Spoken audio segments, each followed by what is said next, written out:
Good morning to everybody again. We are live on Facebook.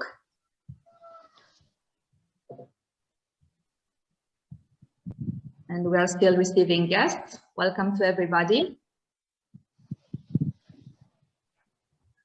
Distinguished professors, the leadership of our institutions, students, and our dear audience. We are pleased to have you with us today at the first International Symposium on Security and Peace, jointly held by the University of Port Harcourt and the Center for Peace and Violence Prevention.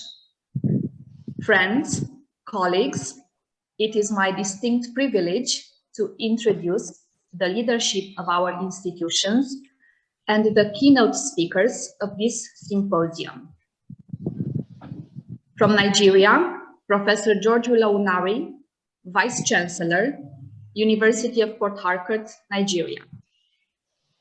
From Romania, Dr. Charles Rato, the founder and president of the Center for Peace and Violence Prevention. Professor Fidelis Allen, Head of Department, Political and Administrative Studies, University of Port Harcourt, Nigeria. Professor Prince Mom, Dean, Faculty of Social Sciences, University of Port Harcourt, Nigeria. Our keynote speakers, Christy Wiggle, CEO and co-founder, United Against Slavery, will speak on combating human trafficking to data-driven approach. Peter Musaferiadis, CEO and founder, Cultural Infusion, will speak on the role of culture in building a secure and peaceful world. Dr. Nimo Bessi, Director HOMEP, will speak on the roots of extractivist and climate conflicts. Special thanks to Professor Fidelis Allen and Dr. Charles Watt for your leadership and tremendous effort in gathering support for this symposium. It is our hope that this symposium will serve as the beginning of a fruitful relationship in the years to come. I would like now to give the floor to Professor Prince Mom, Dean, Faculty of Social Sciences, University of Port Harcourt, for the opening speech. Professor Prince Mom, if you could hear us, the floor is yours. Thank you very much, the moderator of this symposium. It's nice meeting you here virtually. The Vice Chancellor, University of Port Harcourt, Professor Onare Abraham George-Will. I believe he's having some network challenges before the end of this opening plenary. I do believe that he'll be able to join us to give his welcome speech on behalf of the university. Incidentally, the University of Port Harcourt is hosting Nigerian University Commission's accreditation panel. And the VC has been very much busy, but he has promised to make out a few minutes out of the schedule to make you welcome to this virtual symposium. I also want to appreciate Charles Rattle, the president and founder of the Center for Peace and Violence Prevention, and also our pilot from this end, Professor Fidelis Allen, head of Department of Political and Administrative Studies, University of Port Harcourt. First and foremost, I want to appreciate you all for being part of this virtual meeting and appreciating the center for this partnership with our own university. The theme of this symposium, Security and Peace, is very apt in times like this globally and in Nigeria here particularly, where there has been various challenges of insecurity, conflicts, herders and farmers, militants, and you just name it, even within our domain here, the Niger Delta.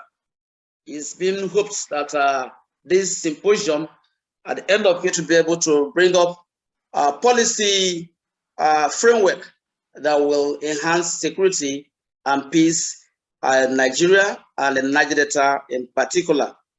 Like we all know that there's no meaningful development that can take place in any environment where there is absence of security or where there is no peace, existence.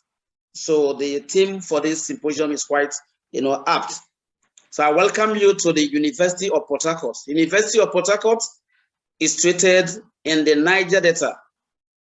The Niger Delta is the seat of oil and gas exploration and exploitation in Nigeria. And the region produces over 80% of the gross domestic product of this country. By implication, the country GDP depends on proceeds from the Niger Delta. But unfortunately, this part of the world, the Niger Delta, is plagued with several development challenges that have given rise to some of the conflicts and instability situation because the people are agitating to get fair share of what belongs to them. The University of Port Harcourt is very unique, and we have termed ourselves as very unique because of our location in the country and also what we are made of. In the early 80s, we used to have what we call the Port Harcourt Round Table.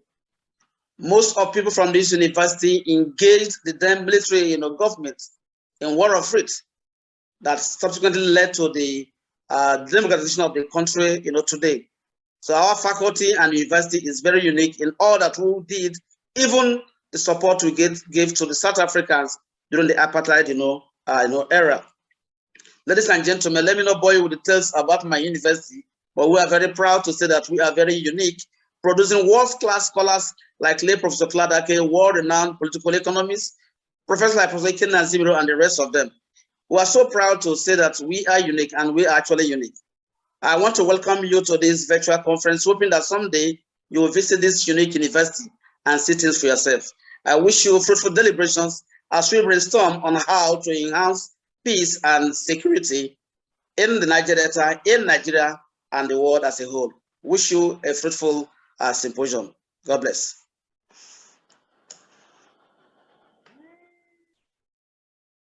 Thank you. Thank you, Professor Prince Mom. Thank you for your opening speech.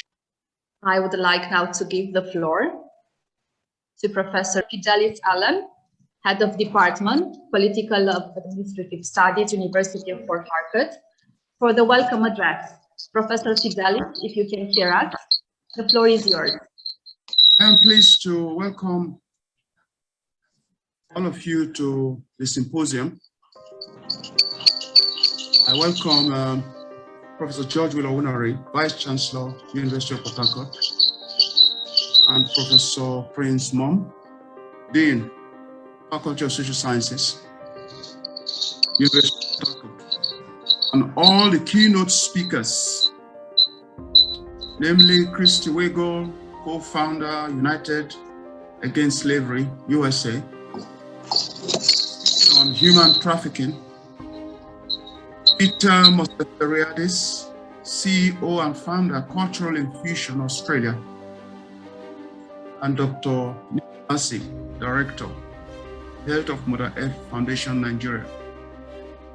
Peter will be speaking on the role of culture in building a secure and peaceful world, whereas Nemo will speak on the roots of extractivist and climate conflicts. I'm delighted to welcome the other speakers, students, policymakers, civil society actors, and colleagues from the University of Port Harcourt. We are indeed honored to have Professor Patrick Bond of the University of Johannesburg, who will be speaking on Africa's crash and burn economic crisis, COVID-stunted recoveries, climate catastrophes, and eco-socio-political resistance.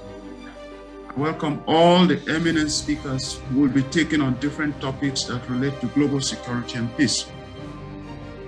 The theme of the symposium today, as earlier stated, is security and peace. We are glad to inform you that this symposium has been organized by the University of Port Harcourt and Center for Peace and Violence Prevention in Romania.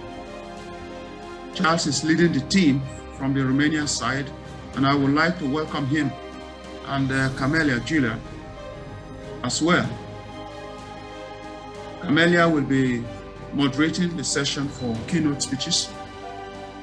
I'm hopeful that we shall be having a highly productive time listening and responding to the ideas to be shared on burning global issues of interest to scholars, policymakers, and civil society. We have an excellent opportunity today to participate in conversations about issues like human trafficking, culture, extractivism, and climate change in terms of development, peace, and conflict. The symposium was organized to run virtually until sometime in the future, hopefully next year, when it may be possible to combine it with an in-person meeting, depending on the availability of funds.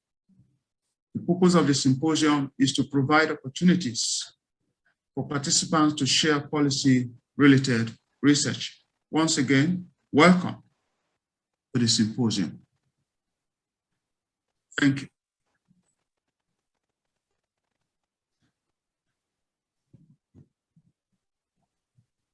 Thank you, Professor Allen. Thank you very much for your welcome address. We will now move to our keynote speeches, and I would like to give the floor to our first keynote speaker, Christy Weigel, CEO and co-founder, United Against Slavery, USA. Christy, welcome. I will give you the floor for your talk on combating human trafficking through data-driven approach. Well, thank you for the introduction. And again, my name's Christy Weigel, and I'm the CEO and co-founder. It's okay. I'll answer Wiggle Weigel. It doesn't matter either way. But it's certainly a pleasure to be here today and just to share something that I am passionate about.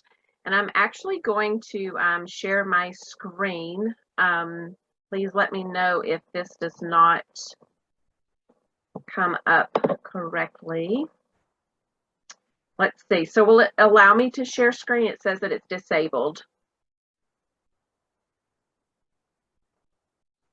If not, I'll just pull it up and I will just talk from my presentation. Will it allow me to share the screen? Yes, it should allow you. Yes. Okay. I will try again here. Here we go.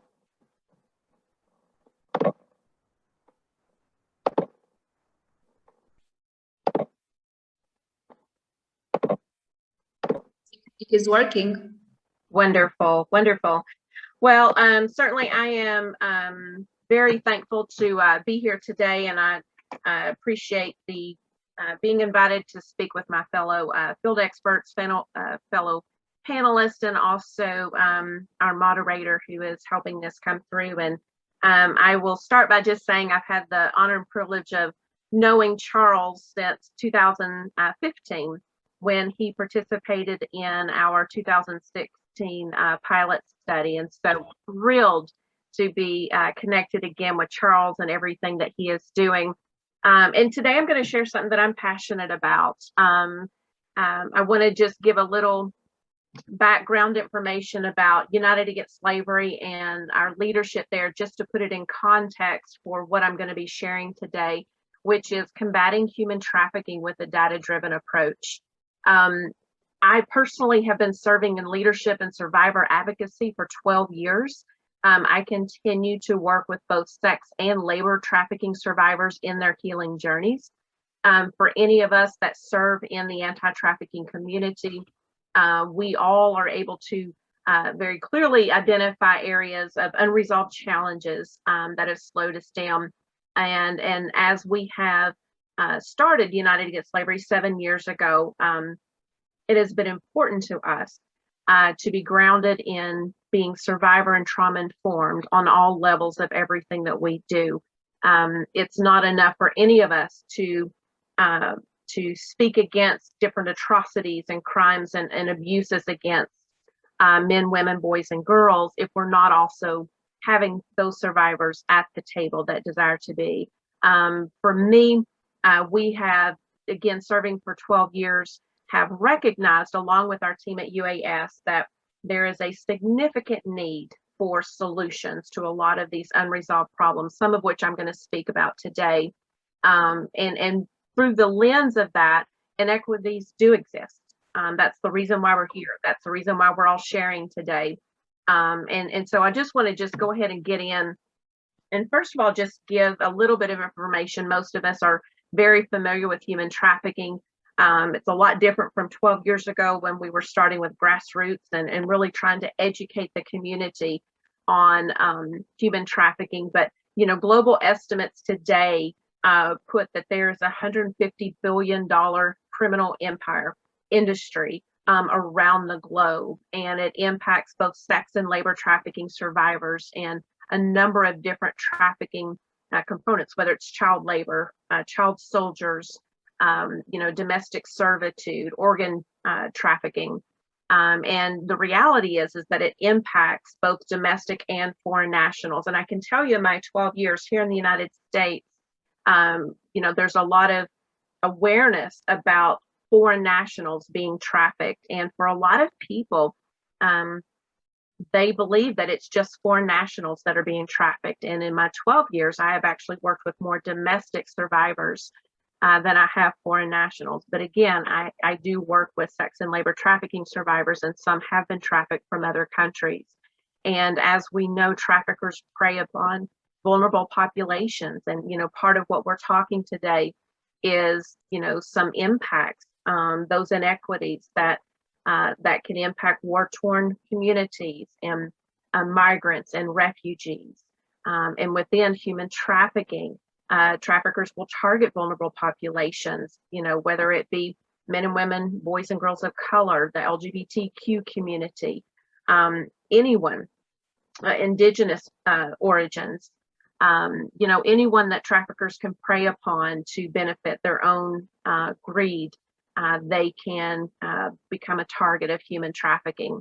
And so as we consider all the progress that we've made across the global community over the last decade, you know, we are making progress, and it is very rewarding to be able to see how much progress we've made. Again, hundreds of millions of dollars have been spent to combat labor and sex trafficking across the globe. But, you know, we're really at a pivotal time in history that we really need to just take a moment and say, is this enough? Have we made enough progress? And what changes do we need to make to help prevent trafficking from occurring, and also to help victims to be freed through extraction or escape, and also to provide resources to survivors in their healing journeys? And so, you know, as we consider some questions, you know, what slows down progress? Again, I've mentioned unresolved challenges. I want to just give some examples. You know, what may some of those challenges be? At United Against Slavery, we have identified more than 20 different stakeholder groups that have that play key roles in counter trafficking measures. And today, I just want to give you an example for service providers, direct victim service providers. You know, as we consider different challenges that service providers may face, such as resources, survivor needs, organization needs, technology needs, safety concerns, you know, I just want to highlight that, you know, the challenges that are going to exist between those 20 different stakeholder groups are going to vary. They're not just going to vary between the different stakeholder groups, but they're also going to vary among the same stakeholder group in different states or provinces. And those are going to differentiate in different countries. So the challenges that service providers are going to face in Nigeria, there's going to overlap. We're going to see some overlap, but it's going to probably look a little bit different from United States or Romania and Australia or any other country. The same thing for law enforcement. It's going to look a lot different. You know, here in the United States, challenges that law enforcement may face out west is going to look a little different from what it does out east. And it's important for us to not just identify what those challenges are and how the challenges may differentiate from different geographical regions, we've got to be able to get to a point that we will stop and actually listen to each other, to hear what those challenges are, work together in a collaborative space to actually problem solve those challenges. Again, if our focus is to combat sex and labor trafficking, what are we doing to address those issues, those challenges that may slow down progress? So when we consider all the different components of anti-trafficking work around the globe, clearly we have awareness campaigns that exist. We have training programs to help educate not only the community at large, but also service providers, community leaders, law enforcement, task force agencies. We have philanthropists that, you know, are really the bread and butter that help all of us to be able to do what we need to do. Legislation, it's vital that we have legislators across the globe that are passionate and committed to helping to end human trafficking. And collaboration. Collaboration is something I am passionate about. None of us have all of the answers, not one of us. It doesn't matter what our background is, what we bring to the table, none of us have all the answers. And so at United Against Slavery, it really is part of our mission to include others from other stakeholder groups across different regions in a sense of collaboration so that we can all bring the best of who we are to help combat this crime. But with all of this, as we reflect over the last decade, you know, what is missing? And one of the things that we have found at United Against Slavery, again, from being stakeholders ourselves, is frontline data. That is what's missing. Because if we're not able to identify and document areas, those challenges that exist, and collaboratively work together to help combat labor and sex trafficking, how are we ever going to know what is and isn't working? And this is the focus that we have really focused on at United Against Slavery, is collecting and disseminating comprehensive frontline data in an anonymized surveys called the National Outreach Survey. And I'm going to give some examples of some of the data that we've collected in addition to our current study that we literally just finished up Friday of this past week. So when we consider combating trafficking, it is vital that we make decisions that are data driven. And unfortunately, there is so many outdated statistics that are quoted as current, as factual today, and they're outdated. And some organizations will misrepresent data, statistics that are that may have been collected in previous years to help promote, you know, their own fundraising capacities. And so what I did is I created the National Outreach Survey, or the NOS, several years ago. And within that National Outreach Survey, again, we have identified more than 20 stakeholder groups that play a role, contribute towards effective counter-trafficking measures. And part of our focus within the National Outreach Survey is never to silo the data, to always make that data available, the anonymized data, that is, make that available to the public. One of the things that we say is, you know, data is just data unless it becomes actionable and it's not siloed. And so the data that we collect at United Against Slavery is being made available to the public at large so that the entire anti-trafficking community can utilize that data to help their individual efforts, no matter where they are in the globe. We believe that the NOS is a measurement tool that really helps us to find the effectiveness of anti-trafficking programs that may exist, or to show areas where improvement needs to come in. The reality is that there are no oversight agencies across the globe that oversee all anti-trafficking work. And to be honest with you, anyone can literally go start an anti-trafficking organization and self-identify themselves as an expert and go start fundraising. And so we really are in a season to where we need to just take a step back and identify the areas that need improvement, areas that literally have been slowing down progress. And for any of us that have served in this movement for any length of time, most of us could probably start listing off the unresolved challenges that we have faced, no matter which stakeholder group that we identify in. And so that is one of the things that we have been able to pursue with the National Outreach Survey. And there's several things that we believe that making data-driven decisions can help improve counter-trafficking work. And as you can see here, we do believe that every stakeholder group can leverage data collection and predictive analysis to do several things. First of all, inform awareness and training programs. Imagine if we're able to collect data on the front lines to be able to find out what they know or don't know, and then be able to inform future awareness and training programs, so that for some training programs, we need to move beyond HT 101, Human Trafficking 101, and need to be able to covering more in-depth coverage of sex and labor trafficking. But through collecting data, we're able to decide and determine where those areas of improvement that need to be. It's also to focus legislation.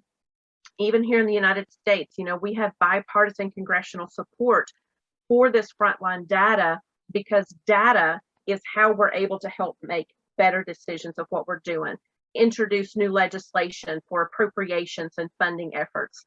And we also believe that data can help improve enforcement and preventative actions.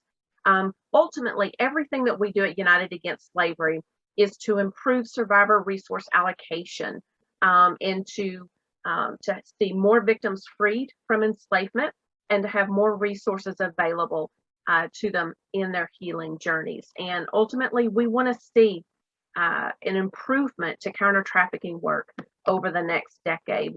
So I want to just share some preliminary data that we've collected with the 2021 National Outreach Survey for Transportation, and some previous data that we had collected. The NOST, as we call it, NOST, we were actually thrilled to have been selected by the U.S. Department of Transportation in their first ever Combating Human Trafficking and Transportation Impact Award. And I want to just go through these real quick. So for this right here, and I can't really see this top, in our 2016 pilot study, remember as I was talking about service providers, I want you to just look at some of the statistics that we collected here. When we ask, what do you think are the greatest contributors to a lack of unity among advocates, survivors, and leaders? Excuse me.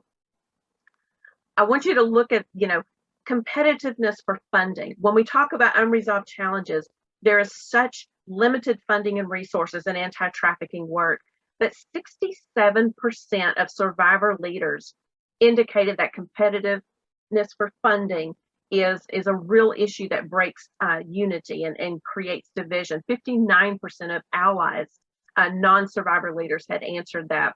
And I want you to just look through some of those areas: lack of best practices and standards, duplication of efforts, lack of communication among stakeholders, turf wars. All of these are unresolved challenges that need to be addressed. And one other data point that I want to just share from our 2018 lingering medical ailment pilot study indicated 100% of survivors that participated in that study had lingering medical ailments. How can we help the healthcare community to be able to come up with additional programs, resources, and health needs if we're not able to first find out what those needs are? That is where frontline data comes in. And I do just want, as I'm wrapping this up, I've got just a couple of minutes left. With our current study that we just wrapped up this past Friday, again, the National Outreach Survey for Transportation, we asked a series of questions to see if they had concerns about misidentifying signs of human trafficking. Guys, 54% of the respondents indicated that they had concerns. 34% of those said that they will not even report trafficking because of those concerns. And then another 33% said possibly they may not report. I just want to put this in perspective as to why making data-driven decisions is so important.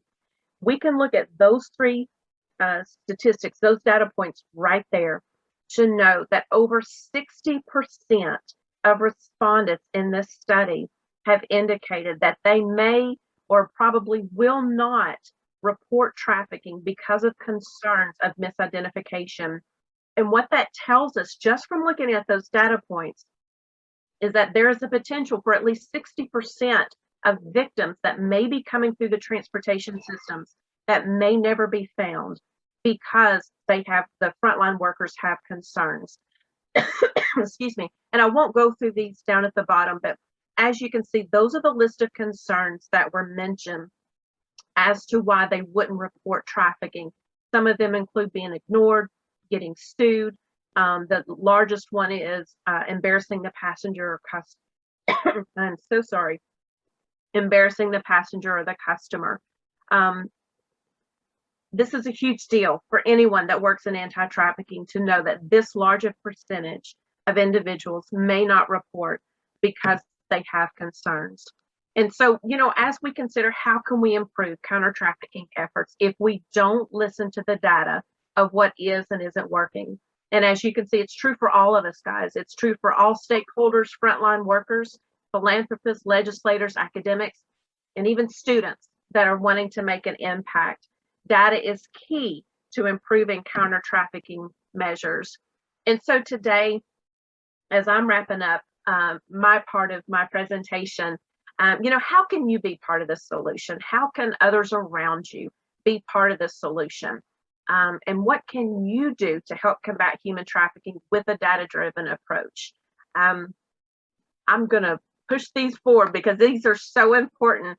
When you use data in anti-trafficking, source your data responsibly. You know, quote your sources. You know, look for the most recent statistics that are available instead of something 20 or 25 years ago. And don't sensationalize the data. If there's one victim, it's one victim too much. There's no reason for us to stretch the data to make it look like there's more out there or less out there. Quote what's there, what's been reported. Because again, if there's one, it's one too many. And something that we say often at United Against Slavery, truly survivors are counting on us to figure all of this out. And we believe that combating human trafficking with a data-driven approach is the missing tool, the measurement tool that is that needs to be implemented to improve counter-trafficking work over the next decade. And so for today, I truly appreciate the opportunity to come share with you all and to speak and share something I'm passionate about. But thank you very much. Thank you so much, Christy. Thank you so much for your hard work. Thank you for your presentation. I would like to give the possibility to our colleagues if they may have some questions for you. If there are any questions, I would please ask you to raise the hand here in the chat box if there are any questions for Christy regarding the presentation she gave.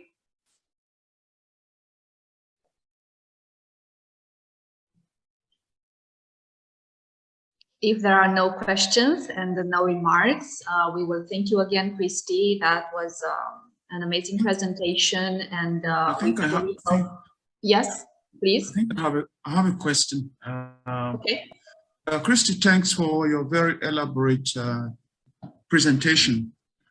I'm a bit worried about the situation when you say that combating human trafficking with data is the missing link, you know, when it comes to how this problem is being addressed, you know, at different levels. Now, you've made some suggestions. I'm wondering if there are subnational responsibilities that must be considered in efforts at combating human trafficking, especially at the institutional governmental level. What's your view about subnational efforts at institutional fronts, you know, regarding combating human trafficking with data? I apologize. What was the direct question on that?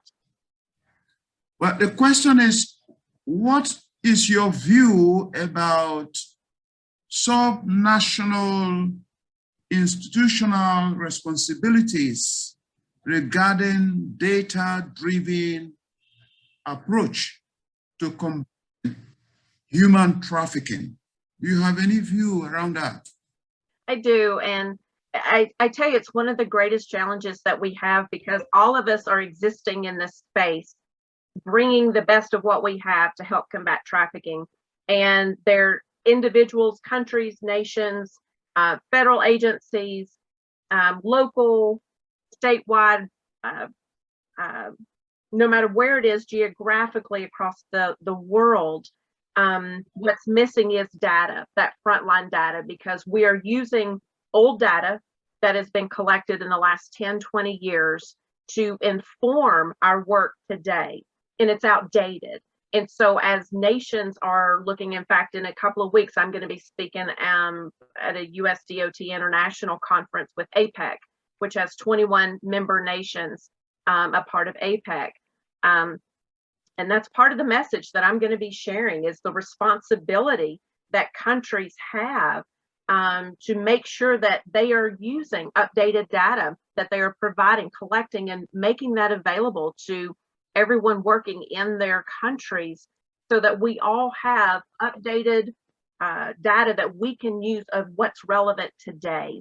When we use outdated data, when we use sensationalized data, it doesn't allow us to address the issues that are most pressing across all the different stakeholder groups that are working. So, you know, I share the concern that you've mentioned as far as engaging nations to take a more proactive approach to ensure that their countries have updated data. And that's what we're focused on at United Against Slavery. And I can tell you from our transportation study that we just concluded, we had 5 different nations, countries that participated, so much that we engaged the U.S. embassies for 4 of those to ensure that they were engaged in what we were doing. So I hope that answers your question, sir. Thank you. Thank you.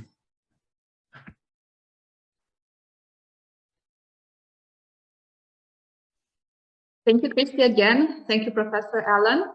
If there are, oh, okay, we have a hand raised. Okay, Amaso Boma.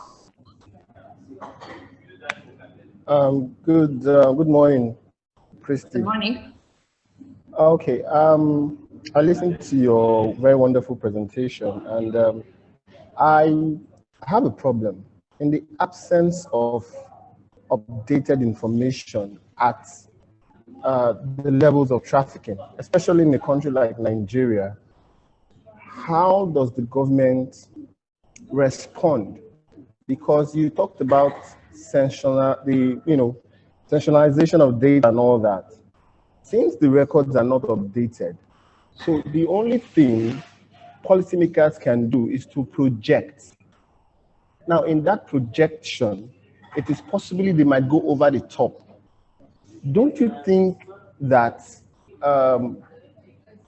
since the data is not updated and they project and say, okay, we estimate that it could be a bigger or a higher number of people that are being trafficked, it could spur them into action. Since the data is not updated and we need to project or assume or just, pick up a figure and say, okay, we project that this is the number of people who are being trafficked. And let's say it's a very high number, which is not accurate, but that can also make governments to act. So I don't know what you have to say about that. So we do not do prevalence studies, and that's what you're discussing is a prevalence study. Our colleagues at the Walk Free Foundation do every 2 years will put out the Global Slavery Index, the GSI report, and that is a prevalence study. They do that in collaboration with the ILO. We will never do prevalence studies because that's not our lane, that's not our focus.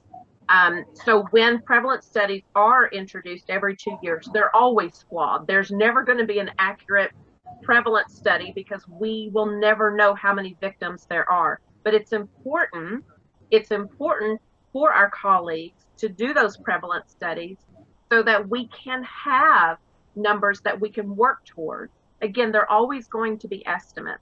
What we do at United Against Slavery is we go to the front lines. Again, it's not prevalence studies.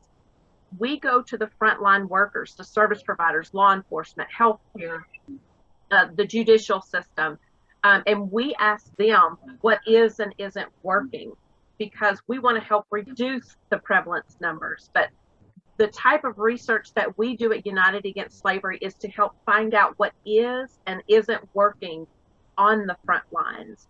So it's a little bit different. So to answer your question as far as what can governments do, they need those prevalence studies. Every country needs the prevalence studies. And I know the TIP report that comes out every year from the government, you know, they'll gauge every country as to how effective they are. We need that data for every country to be able to work towards improving their efforts. What we're doing at United Against Slavery is we take it on a more granular level, and we go to the front lines, and again, working with different countries, and hopefully in the future working with even more countries. I will tell you, Nigeria is one of the countries that we've had data collected on with this transportation study, so I'm pleased to share that with you today. But it is something that we hope to work with additional governments from a frontline data collection standpoint, because we want to equip all of those working on the front lines so that they can help improve what they're doing, so that they can use data to get additional resources to help provide services to victims and survivors. I would like to move on to our next keynote speaker, and I would like to welcome Peter Musafiriadis, CEO and founder, Cultural Infusion from Australia, who will speak on the role of culture in building a secure and peaceful world. Peter, if you can hear us, the floor is yours. Thank you very much. And I apologize for being a little bit late. For some reason, I confused the times.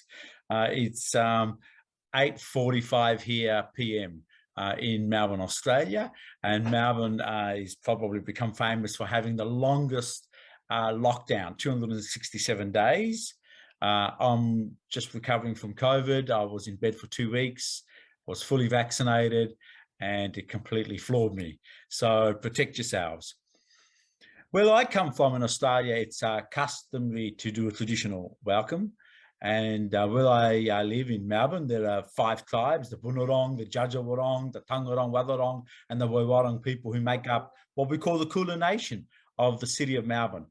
And the city of Melbourne has always been an important meeting place and location for events of education, social, sporting, spiritual, and cultural significance. Today, we're all coming together just like the past and the present. And I also want to acknowledge the future custodians and their respective connection to land, water, and communities. And I also want to acknowledge any elders that might be amongst us today. It's a little well-known fact that before Europeans colonized Australia in the late 1700s, there were an estimated 700 languages and speech communities and dialects, and more than 324 distinct ethnic groups, or as we would probably describe as nation states today.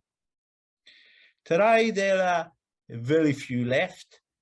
There are 50 languages that are spoken, and only 15 of those 700 languages and dialects which are being taught to young people.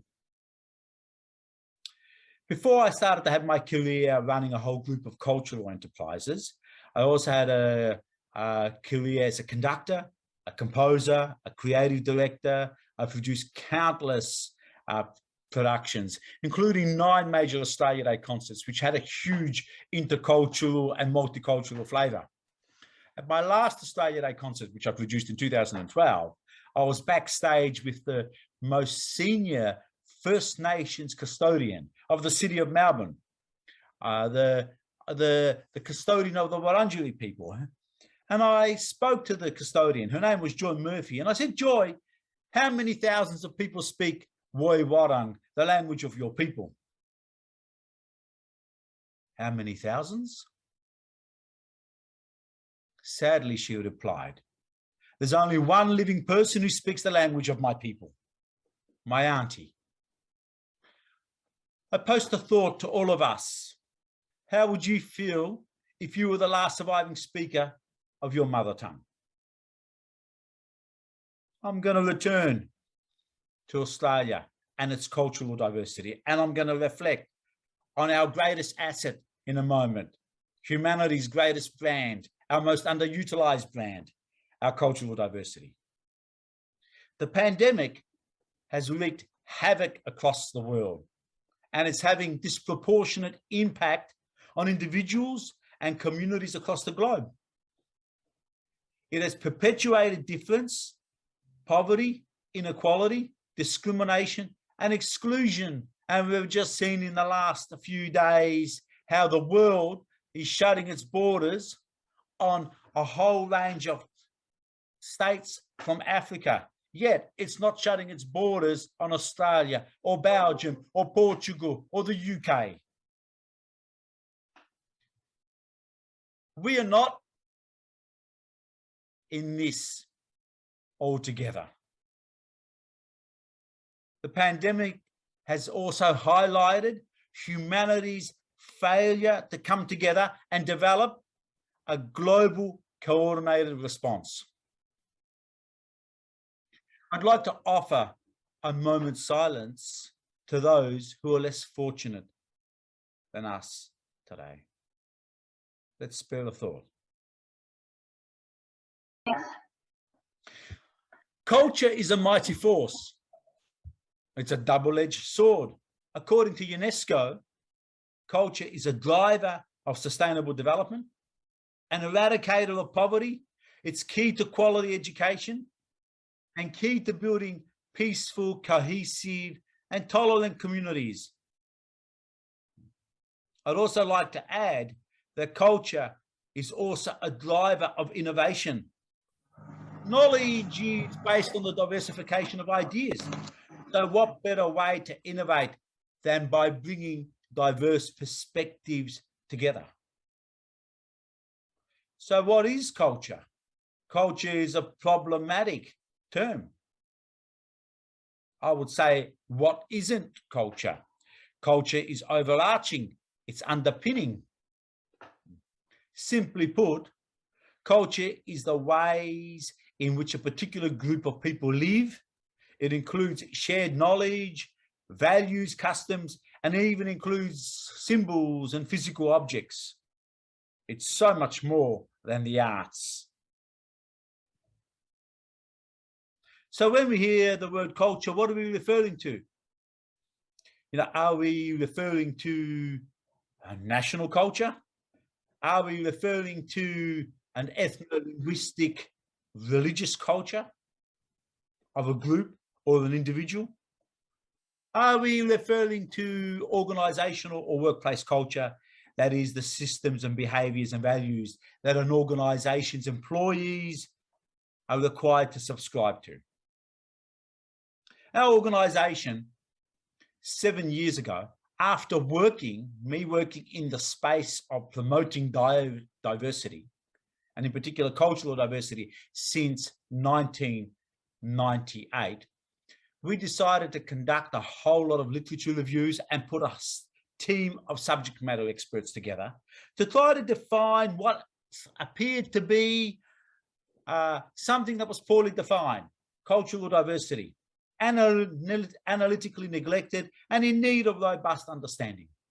And what we did was we were able to disaggregate cultural diversity into 4 pillars: country of birth, going back 3 generations.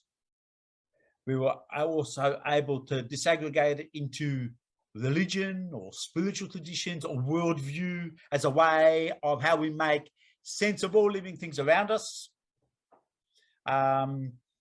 We were able to also disaggregate it into cultures, subgroups, ethnicity, ancestral heritage, and also languages and speech communities. We built this massive database, and something that I've been developing for the better part of, well, over 2 decades, 3 decades now, since 1988. A huge database that ensures an inclusive data set that ensures no one is left out. More than 45,000 categories. And the way that we categorize that data allows us to look at the relationship of one culture to the next. When we started to look at diversity, we started to also look at the metrics of diversity. Diversity just means difference. So what does that difference look like? We came up with 3 metrics: variety, balance, and disparity. So let me just explain each of those. Let's say variety, in the case of variety, which means the absence of homogeneity. In one group, we might have 2 Italian and 2 French people. And in another group, we have a French, Italian, Portuguese, and Spanish. We have greater variety there. So we can apply a metric to that. Balance is the second metric, which looks at the distribution of what we're trying to measure across an organization. And we found in Australia, with the Human Rights Commission, recently conducted a report which stated that the further north you go, the more monocultural Australia became. So much to the point that 97% of all the key leadership positions that were being held in Australia were by people from Northern European background, not at all reflective of the multicultural nature of Australia. The last metric is a really important metric. It's this disparity or this dissimilarity of what we're trying to look at. Now, remember that group that I talked about, the French, Italian, Portuguese, and Spanish? Now I want you to think of another group, which might have Arabic, Portuguese, Japanese, and Swahili speaking people. The diversity there is greater. We know that one's ethno-linguistic background influences cognitive processes. It shapes empathy. It shapes a smile. The world is not all individualistic. 15% of the world is individualistic. 85% of the world is collectivist. We all see the world through our own lens. There are 193 full member states, 2 non-member states, and they have all their dependent territories. But what about the 11,500 languages and speech communities? What about all the ethnicities across the globe? Where is their voice? How do we now begin across the globe to create encounters that are able to synthesize those incommensurate cultural and social differences? How do we do that? The solution is there, in my opinion. The solution for me is in culture. And as I said, culture is overarching. It's underpinning. Every society has a culture, a way of thinking, a way of behaving. It has its social norms. All these guide society. So if you want to have social change, then you need to change the culture before you can change the society. So in other words, what I'm saying is social change is embedded in cultural change. Do we need to revision our societies? A not so well-known statistic. According to UNESCO, 75% of all the conflict we have in the world has a cultural dimension. And according to the Global Peace Index, established by an Australian philanthropist, Stephen Killalea, the cost of conflict in the world equates to almost 14% of the world's GDP. It doesn't take much to work out that the world is therefore spending more than $10 trillion every year dealing with the cost of conflict, which has a cultural dimension. Think about that.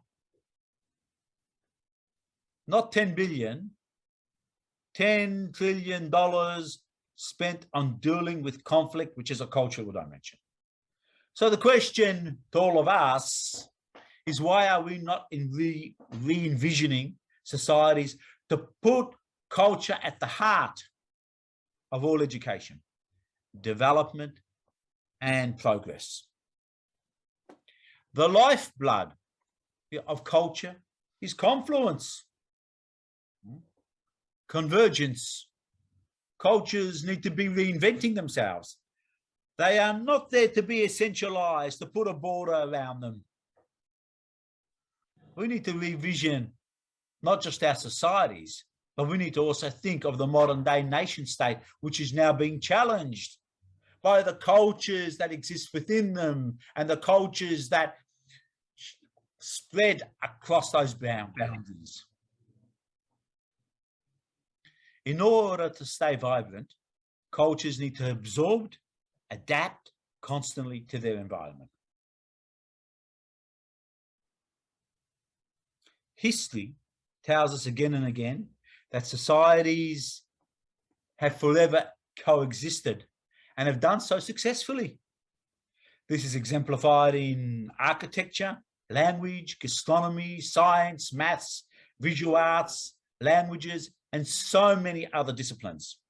Think of the numerical system we have today, which has been around for 1,000 years. This was not one culture bequeathing this to us. This was the Arabs converging with Persians, with Hellenic thought, with Hindu thought, to give us this incredible system. Think of the bionic eye and how that's come about as the convergence of many different disciplines coming together to give us something that would have seemed impossible many, many years ago. We have the early stages of a bionic eye. Think of First Nations people, Indigenous people, and their contribution to medicines, their contribution to how to live with nature. In Jeddah, they're building the very first desalination plant in the world, which is carbon neutral free. This is not one culture developing it. This is Saudi Arabia opening itself to the world and saying to cultures, let's put our minds together to give something new to humanity. But none of this innovation would have been possible without one thing: intercultural dialogue. Intercultural dialogue, along with acceptance and tolerance, become the premise for innovation. So the point I'm making here is that cultures are not exclusive. Why do we exclude them? Cultures need to be constantly reinventing themselves, and when they come together, they can create something incredible. But we're not seeing that. Since the 1960s, we've seen the rise of identity politics. The World Wide Web in 1989 was developed by Tim Berners-Lee, the year that the Berlin Wall collapsed, supposedly the wall that would end all wars. And in 2007, what did we see? The rise of social media. In a way, the latter has fueled identity politics, leading to polarization of public discourse and to the ridiculing and dehumanizing of entire cultural groups. We are living in a super diverse world where the World Wide Web and social media has allowed for extremist thinking to be shared instantly across the globe with like-minded people. But since 2007, we've also witnessed something else. We've witnessed the decline of peace according to the Global Peace Index. We saw how social media fueled the Arab Spring in 2011. And 10 years later, my children see TikTok as being the latest scientific journal. And not only them, but so many others. We are seeing social media platforms feeding into that biological mechanism, which has taken more than 200,000 years to evolve. Fear. What drives fear is ignorance.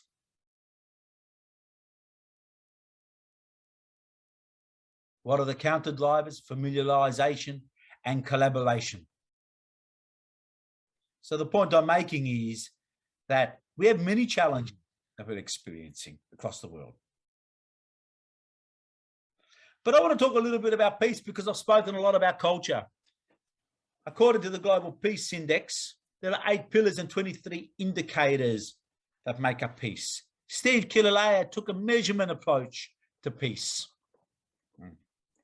But you know, this idea of taking a measurement approach to peace isn't a new idea. In the 5th century BC, according to my ancestors, the ancient Greeks, they also took a measurement approach to peace. The Greek word for peace is erini, and erini is derived from the verb ero, which means to string all the different components together, which make up peace into a state of equilibrium. If there's one missing link or one weak link, peace collapses. This is a very similar notion to what someone came up with 2,500 years later. Yes, we don't need to look too far. The answers are in history. And of course, the Greeks weren't measuring everything. That notion of peace, of course, changed when Alexander the Expansionist made his way to South Asia and was introduced to different notions of peace. So we need to think of peace more than just maybe as we see it as a state of inner peace. Let's think of it in terms of measurement. So peace today does not mean the total absence of any conflict. It means the absence of violence in all forms and the unfolding of conflict in a constructive way. Peace, therefore, exists where people are interacting non-violently and are managing their conflict positively with respect, with respectful attention to the legitimate needs and interests of all concerns. Yes, peace is defined, and I'm talking about positive peace, is defined as the attitudes, institutions, and structures that create and sustain peaceful societies. But for me, how do we now start to understand peace and culture, and how do we utilize these concepts to create a secure world? In my opinion, it's all about data and inclusive data sets. And we heard our previous speaker talk about this. The true opportunity and the participation gap is not properly understood because consistent, reliable data on inclusion and representation doesn't exist. If you want to create a more equitable society, more representative society, more equitable society, how do you do that if you don't take a data-driven approach? How do you do that if you don't understand the diversity? We know that representation leads to more peaceful societies. Our organization, after 6 years of research, developed a platform called Diversity Atlas, which allows organizations to discover their hidden diversity and develop inclusion and equitable strategies. But I also want to talk about environmental climate change. That's another global concern. And it's something that's making many people insecure across the globe. 50 million people were displaced last year because of climate change. By the year 2100, there will be more than 1.4 billion people that will be displaced by global change. We are living, in my opinion, in a decisive decade. There's the convergence of many global challenges, which are going to require a global coordinated effort. It's high time for us to understand how we can use culture better to create settings, and like I said earlier on, to synthesize those new ways of communicating across cultural and geopolitical divides. What will this communication look like? And how are we going to utilize data in creating these settings that synthesize what appears to be these incommensurate cultural and social differences? The answer lies, in my opinion, in culture and recognizing that my security is your security and your security is everybody's security. Thank you. Thank you so much, Peter. That was very, very interesting. Thank you so much for being here with us today and offering us this speech. I would like to ask our colleagues if there are any questions or remarks addressed to Peter. If you have any, please just raise your hand.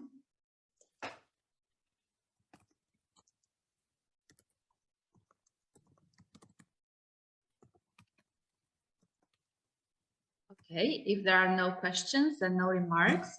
Yeah, I have just one. Okay, Professor Fidelis, please. I have just one question. Yeah, thank you so much, Peter, for your presentation. I would like to believe that in your definition of culture, it is quite exhaustive. I want to ask about the global capitalist order. Does the global capitalist order, especially because you mentioned climate change, does the global capitalist order has capacity for a distinctive culture that works against the climate, works against equality?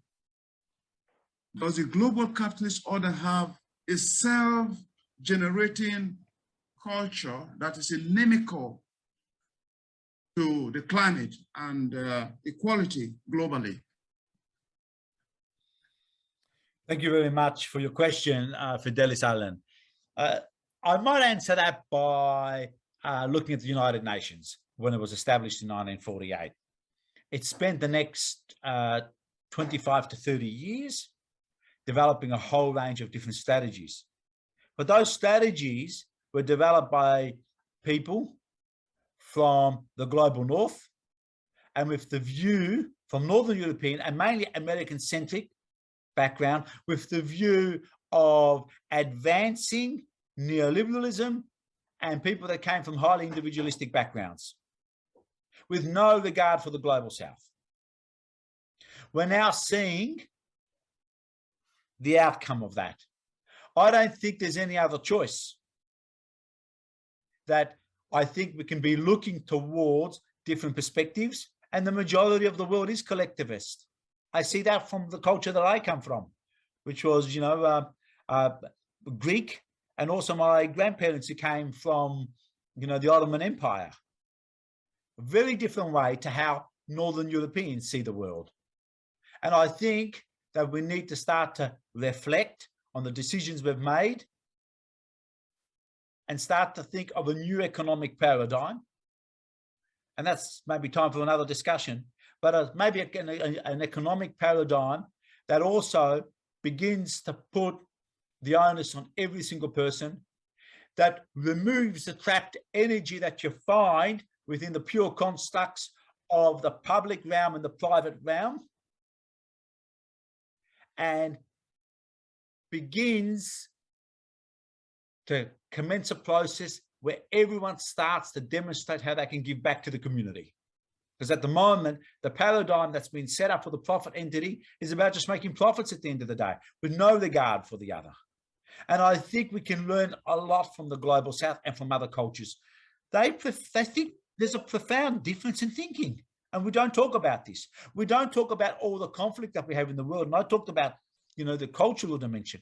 Just think now, the US and its coalition and all its supporters went into Afghanistan for 20 years and has nothing to show for it. We're not talking about the cultural dimension. It went in there without recognizing how many different ethno-linguistic groups lived in Afghanistan. It made no effort over those 20 years to bridge those differences, to understand those differences. So I think the answer lies in culture, and I think the answer lies in how we're going to start this new form of encounter that's not approached from a value-centric, social-centric, or ethnocentric perspective. I hope that answers your question. Thank you. Fidelis. Yeah, thank you. Thank you, Peter. Thank you. Thank you very much. We have two more questions. Okay, first, Dr. Obina, please. Yes, thank you, Peter, for your presentation. I think I have a concern here. My concern is from the African perspective. Our culture could be seen from our folklores, you know, where you have morals and all that. I want to find out from you, because when we talk about the African culture, and then when we look at them from the folklores, you know, that come from the African continent, they depict peace.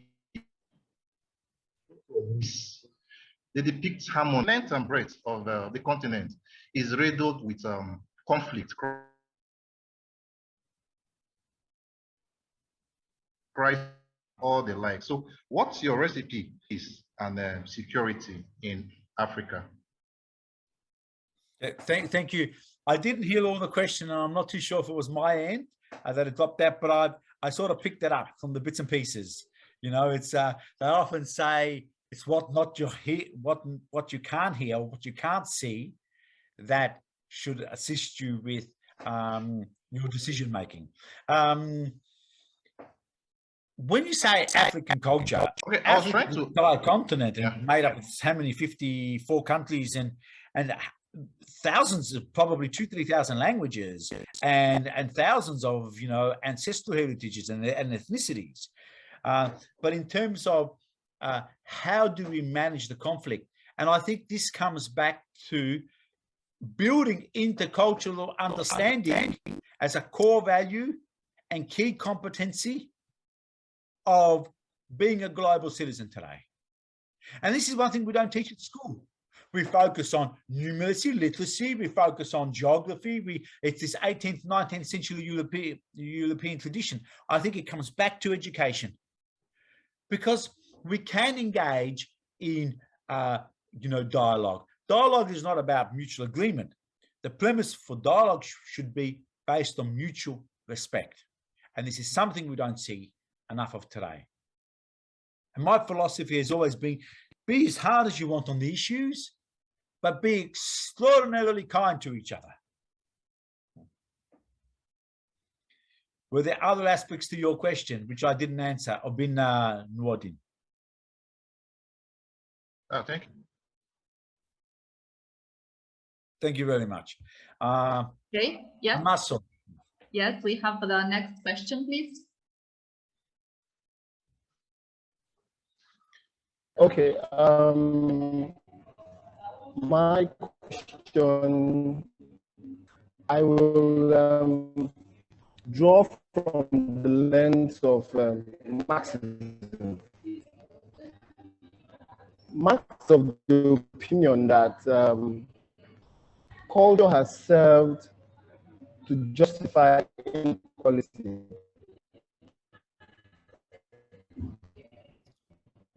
Can you hear me? It's dropping in and out. Maybe if you can also type your question into the chat, that would also assist. Can you hear me? This is what I was going to ask you, please. If you could please put your question into the chat box, because you appear to be interrupting. Purpose for the elites.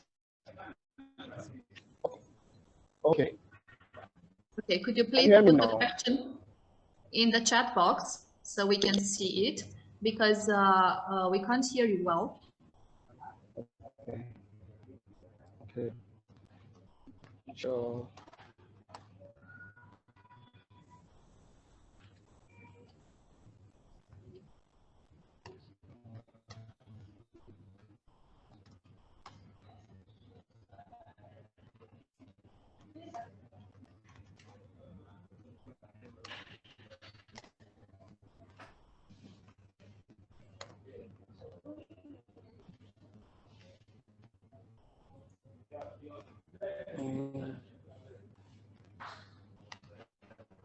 Sorry, Peter, did you see the question? Yes. Okay.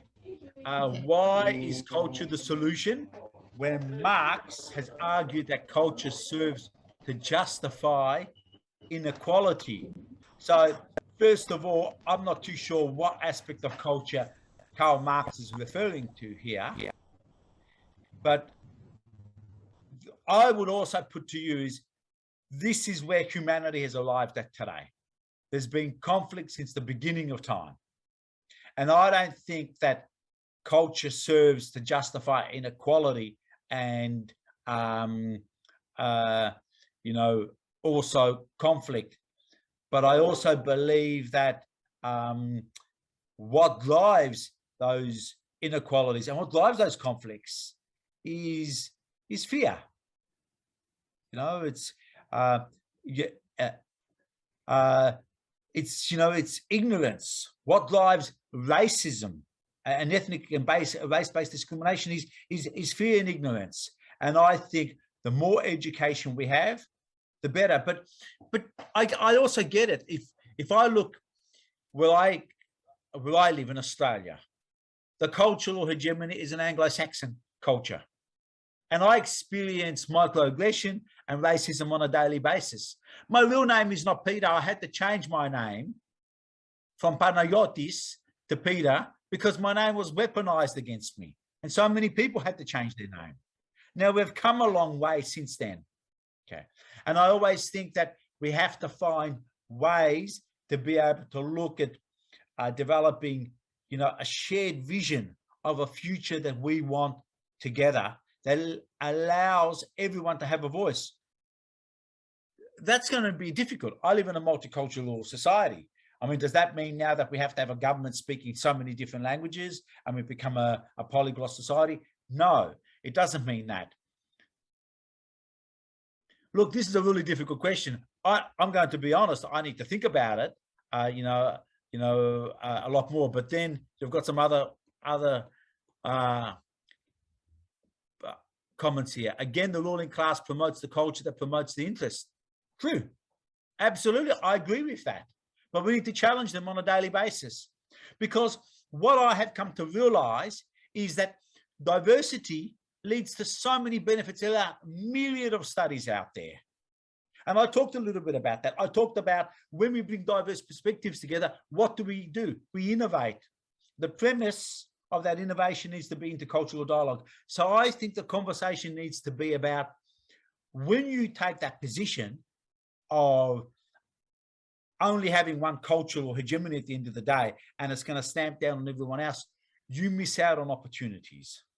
So you need to foster diversity. You need to foster cultural diversity and interaction, because if you don't, you will miss out.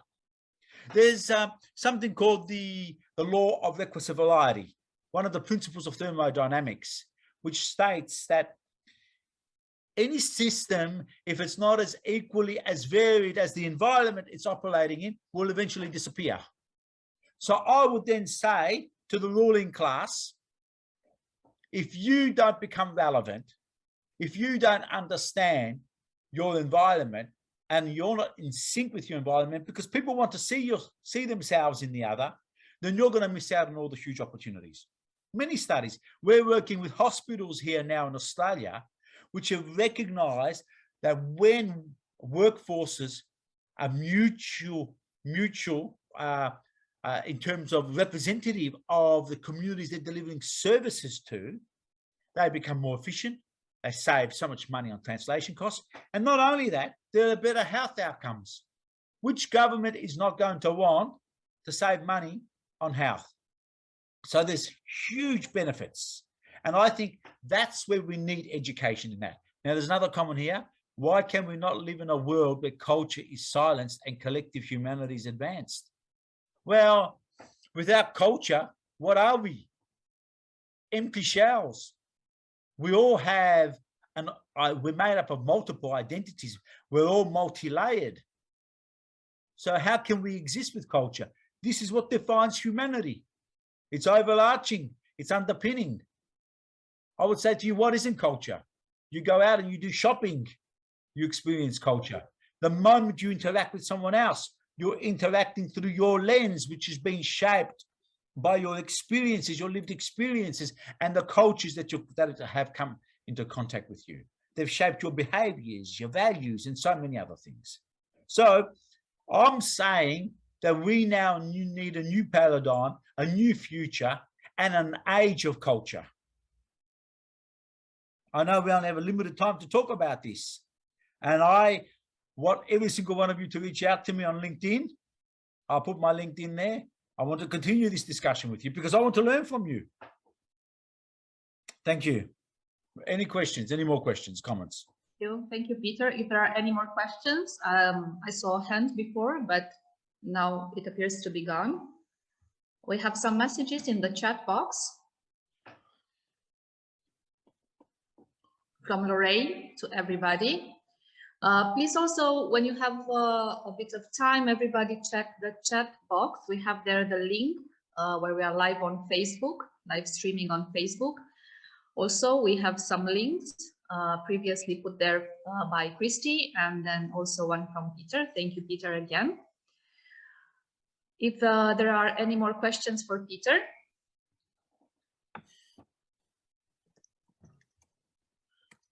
Okay, if not, thank you so much, Peter, for your contribution to our symposium. It was really, really great hearing your thoughts. I hope you can still stay with us for the moments who are to come. And I would like to move to our next keynote speaker, Dr. Nimo Bessie, Director HOMEP, Nigeria. Thank you for your patience. Dr. Nimo Bessie will speak on the roots of extractivist and climate conflicts. Dr. Nimo, if you can hear us, the floor is yours. Thank you very much. It's a special, very big privilege for me to be a part of this symposium on peace and conflict. And thank you so much, Peter, for that presentation on culture.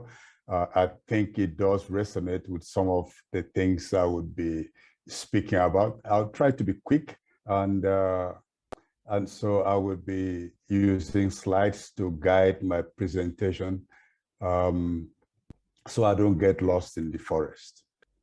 As already introduced, I'm speaking on the roots of extractivism and climate conflict, and the drivers of extractivism in the world today include the fact that labor has been cheapened by the extractivist sector, that they can more or less dispose of labor as they please. And because of lack of opportunities for employment, many people are forced to work in this sector and are more or less driven to accept unjust labor relations because they're getting alternative opportunities and also easy. And then secondly, natural resources, nature's gift to humanity, nature's precious resources have been cheapened also because in the process of extractivism, the environmental costs have been externalized onto poor communities and the environment generally. And then again, the market is, sometimes we hear about the hidden hand of the market, or the market's hands are not so hidden. There are clear hands manipulating prices, speculators who are driving the cost of natural resources. And so the market remains often on the side of those who are engaged in extractivism, and so the has been able to maintain the steam because also they work behind military shields. We see this in areas where there's mining, whether it's solid minerals or petroleum resources, or even extraction of timber from pristine rainforests. Now, the roots of the conflict can also be tracked to the pollution from extractive sector, including those who are producing dirty energy resources like coal, like crude oil, and like fossil gas. And then unfortunately also can have also polluting resources coming from renewable energy materials, For example, the material being extracted in places like the Congo for production of batteries and other parts that are used to produce the computers. We depend on the phones and even the cars. And then secondly, we look at the deforestation. Forests have been, trees generally are accepted as good carbon sinks, and they do hold carbon, but of course no tree lives forever, so temporary holding of carbon sink of carbon. Then we have the plantations that are growing. They are still at a time when we need biodiverse forests. We're having big corporations setting up plantations to meet industrial needs and causing deforestation in the process, even though the United Nations Food and Agriculture Organization calls plantations forests. We do know that plantations are not the same thing as forests because these are monocultures. Mining also causes a lot of deforestation. We have cases where places right inside deep forests are turned into deserts. The production of infrastructure for various reasons. Already heard about displacement caused by climate change, and this is forced migration. And there's been a very studied refusal of the global multilateral system to recognize those displaced by climate change as refugees. Now, the question is always, or the argument is always that they cannot be recognized as refugees because there was no definition of climate refugees in the original statute, in the original covenant that were made many years ago. And then these conflicts are really supported. I think we heard a lot about the place of culture and the conflicts that we have coming from extractivists and related sectors relate to the increasing marginalization of certain parts of our populations, the exclusion of social groups in terms of decisions on what to do with the gift that nature has for us. And kind of marginalization and exclusion also could not relate to economic issues and sometimes outright environmental racism on the part of those who are carrying out the exploitation. And one other factor that locks in the conflicts, generates and locks in the conflict that we will see from extractivism, from climate change, is persisting, prevalent mentality, which can best be labeled as coloniality. Coloniality has been defined as the mentality by which colonialism sustains itself despite flag independence. And so we always think that this is the way things must go because that's what the colonial masters laid down. And so talking about the things that fuel climate change, I like this image very much, and I hope you're seeing it. It's the first oil well that was drilled that yielded commercial quantities of oil in Nigeria. It's a oil well. It should be very, very emblematic of any area in the global south where oil is extracted. That when the well runs dry or is not yielding as much as was expected at the beginning, it becomes a monument. This oil well has been designated a monument, but we do know that this could actually be a time bomb because even though the well has been has produced and yielded all the petrodollars that the state and Shell oil company wanted, they could one day come back to it with new technology to drill to try to capture more oil. Now, just speaking about oil wells, in Nigeria at the moment, we have an oil well that was drilled decades ago just on the banks of Santa Barbara River in the Niger Delta. I'm sharing two pictures. The one picture of the well taken in October 2019, and a picture of what is going on right now in that location. Now you can see from the photo on the on the left that this oil well had been left derelict and dilapidated for many years, for decades. And suddenly, on 1st November 2021, that's 1 month now, it erupted. This well erupted, and it is spewing hundreds of thousands of crude oil into the Santa Barbara River and flowing all the way to the Atlantic Ocean. Another case I would like to share with us off the coast of Niger Delta, about 10 kilometers off the coast of the Niger Delta, is an oil well known as in the Orodo 1 oil well. that was being drilled by Chevron and then taken over by the Nigerian state. This gas rig, this well blew up in May 2020, has been on fire since then, and is just polluting and destroying the aquatic ecosystem, polluting the waters, washing up to, you can see from satellite images, it looks like a snake, but these are kilometers long trail of possible oil slick. There's fire going on at the oil well right here, and it's affecting the entire ecosystem, affecting artisanal fishing in this area, apart from the restrictions, loss of economic opportunities, loss of fisheries, blockage or barricades against economic activities by artisanal fishers because of naval officers who are protecting facilities, oil facilities, rather than the humans who have to who should ideally be interacting with the ecosystems and make a living from it.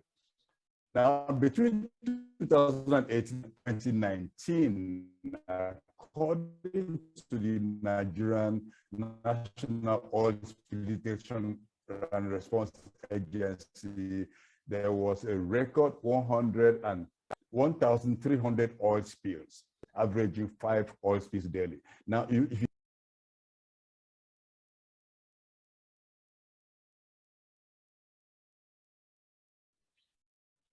Here is that we have lost the connection with Dr. Nimo Bassi. We are waiting for him to rejoin us. There were some technical difficulties from his line, so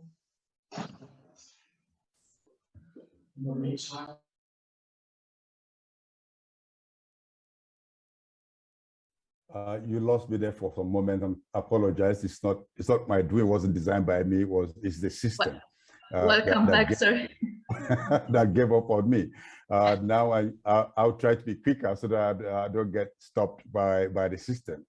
So I'll just move faster so I can share the points that I need to share. I'm showing you a picture of gas flood. This releases so much toxic elements to the atmosphere, destroying agriculture, destroying human health, creating conflicts in communities by pitting people struggling just to survive because oil corporations want to get oil and gas from the region. I just want to remind us of what happened in Marikana in South Africa when miners in the platinum mine demanded better wages, and then the police came in and so many miners lost their lives. So there's this issue of lives being lost directly by conflict with using military force against people.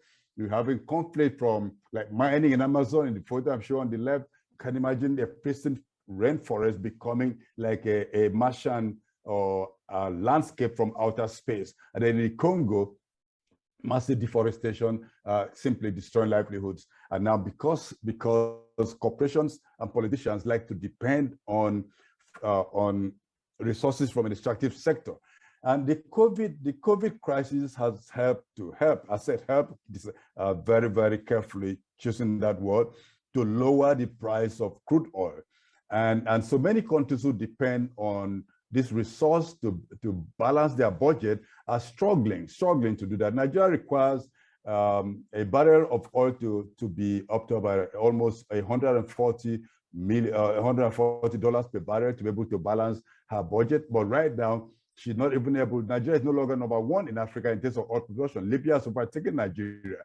So Nigeria is struggling to produce about 1.4 barrels a day at the moment, when it used to produce up to 2.5.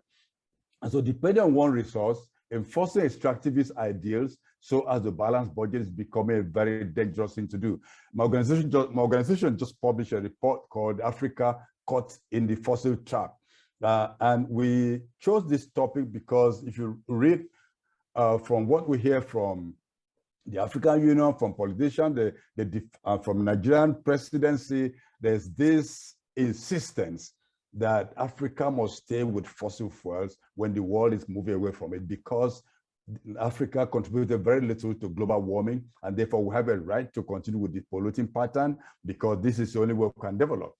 It sounds interesting politically, but really we've had decades of fossil fuel extraction, and we can ask ourselves, where has that taken us to? If Africa insists on persisting, on staying with a resource that has had negative impact on the citizens of our continent, and then present the picture that this is the only way to develop, whatever that means, to develop the continent, then we can also insist that this is a pipe dream that may not yield anything different from what we've seen already. But that's what we're seeing in Uganda. There's oil that's going to be piped.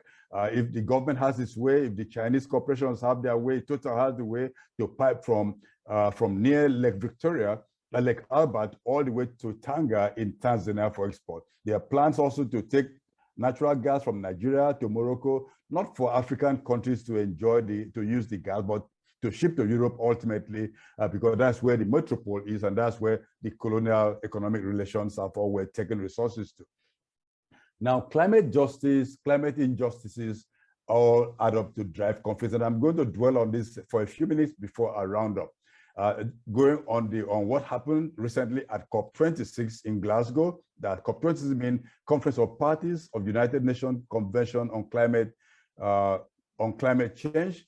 COP26 just held in Glasgow. Now, that convention was predicated on the justice platform of common but differentiated responsibilities, and recognized the fact that different entities, different countries, especially the rich industrialized countries, contributed much more to the stock of carbon in the atmosphere, and therefore they should also do more in terms of cutting emissions, in terms of providing climate finance, in terms of sharing technology for the vulnerable nations who never contributed much to be able to tackle the crisis, to mitigate and adapt and build resilience to global warming. Now, the common but differentiated responsibility is now on life support, merely mentioned in the Paris Agreement and still being dragged along at every conference of parties. But the truth is, as soon as the Copenhagen Accord in 2009, as soon as the Paris Agreement in 2011 brought in the issue of voluntary emission reduction, and now documented as a creed in what is now called the nationally determined contributions, which means nations do what they choose to do in terms of emission reduction, whatever is convenient for them to do. As long as they do this, it means justice has been thrown out of the window, because right now, Paris Agreement said the target of 1.5 degrees Celsius above pre-industrial level as temperature increase, tolerable temperature increase above pre-industrial levels, or so-called well below 2 degrees. I don't want to go into the argument about what is well below 2 degrees, because if something is really well below 2 degrees, it should be less than 1.5. Otherwise, it's not well below 2. Now, if 1.5 is the lower limit, the best limit, and the well below 2 is left at the higher limit, we see the contradiction in this kind of presentation. But from all the nationally determined contributions submitted by governments, the United Nations system has analyzed the submissions before the COP took place. It said that if every nation did what they said they were going to do, the world is heading for 2.7 temperature increase. Now, that would be a disaster. Now, during the COP, more things were put on the table. And now the calculation is that the world is heading for 2.4 degrees Celsius temperature increase above pre-industrial level. Now, for Africa and for a whole lot of tropical nations in the tropical belt, that means about 50%, their temperatures are increasing at about 50% higher than the global average. So if you have 2.4 as the global average, you are talking of 3.6 or thereabout for Africa. Now, if you have anything more than or anything in that range, it means that there's disaster on the horizon. And so the climate conference ought to be a place to treat the climate crisis as an emergency. But we're seeing politicians and negotiators kicking the can down the road, making pledges to achieve net zero by 2050 or 2060 or 2070 or by the turn of the century, meaning that climate action is now pushed to children, those who are children now, because they are the ones who would have to face this crisis of inaction that we're seeing. the issue of loss and damage. These are things that loss and damage, if finances are made available to tackle loss and damage, this could reduce the climate conflict. But again, the negotiators merely just gloss over this. They just say we're going to do something about it, making pledges and making promises and more talk and no action. Now, I should just put on the table again that net zero does not mean zero emissions. It means you continue to emit business as usual, continue to pollute, continue to extract resources, continue to destroy ecosystem, commit ecocide, use the military to pacify the people, but then show how you can, by through carbon trading, attain carbon neutrality, or by carbon capture and storage, or by some other calculations or postulations, including what has been presented through geoengineering. And geoengineering is actually a planetary way of grabbing the skies. It's a techno-fix that is not proven and that cannot be carried out at a small scale. It's a way of trying to grab the planetary thermostat. And this would be a big problem. We could go into this, but this would take a lot of time. Some of the things being proposed is to whiten the clouds to reflect radiation from the sun back into the sky, to some others propose to fertilize the ocean with iron filings, or to genetically engineer trees to absorb more carbon through enhanced chlorophyll or photosynthesis, or to fertilize the ocean to absorb more carbon, to trigger algae bloom, and this would die and then go to the bottom of the ocean. Or to just capture the carbon from factories or wherever they're produced, or suck it from the atmosphere and bury them in rock formations or beneath the ocean. All these are things that could, if fail in future, even if they succeeded today, and then create more problems for people. And then one key point I should mention here before I move forward is that whoever drives geoengineering would have the power to ensure that the negative impact is kept away from where they come from, and then placed on somewhere else. So somewhere would be recognized, would be taken as a sacrificial zone, and you can imagine where that would be. And then another zone would be the sacred zone that will enjoy the benefits.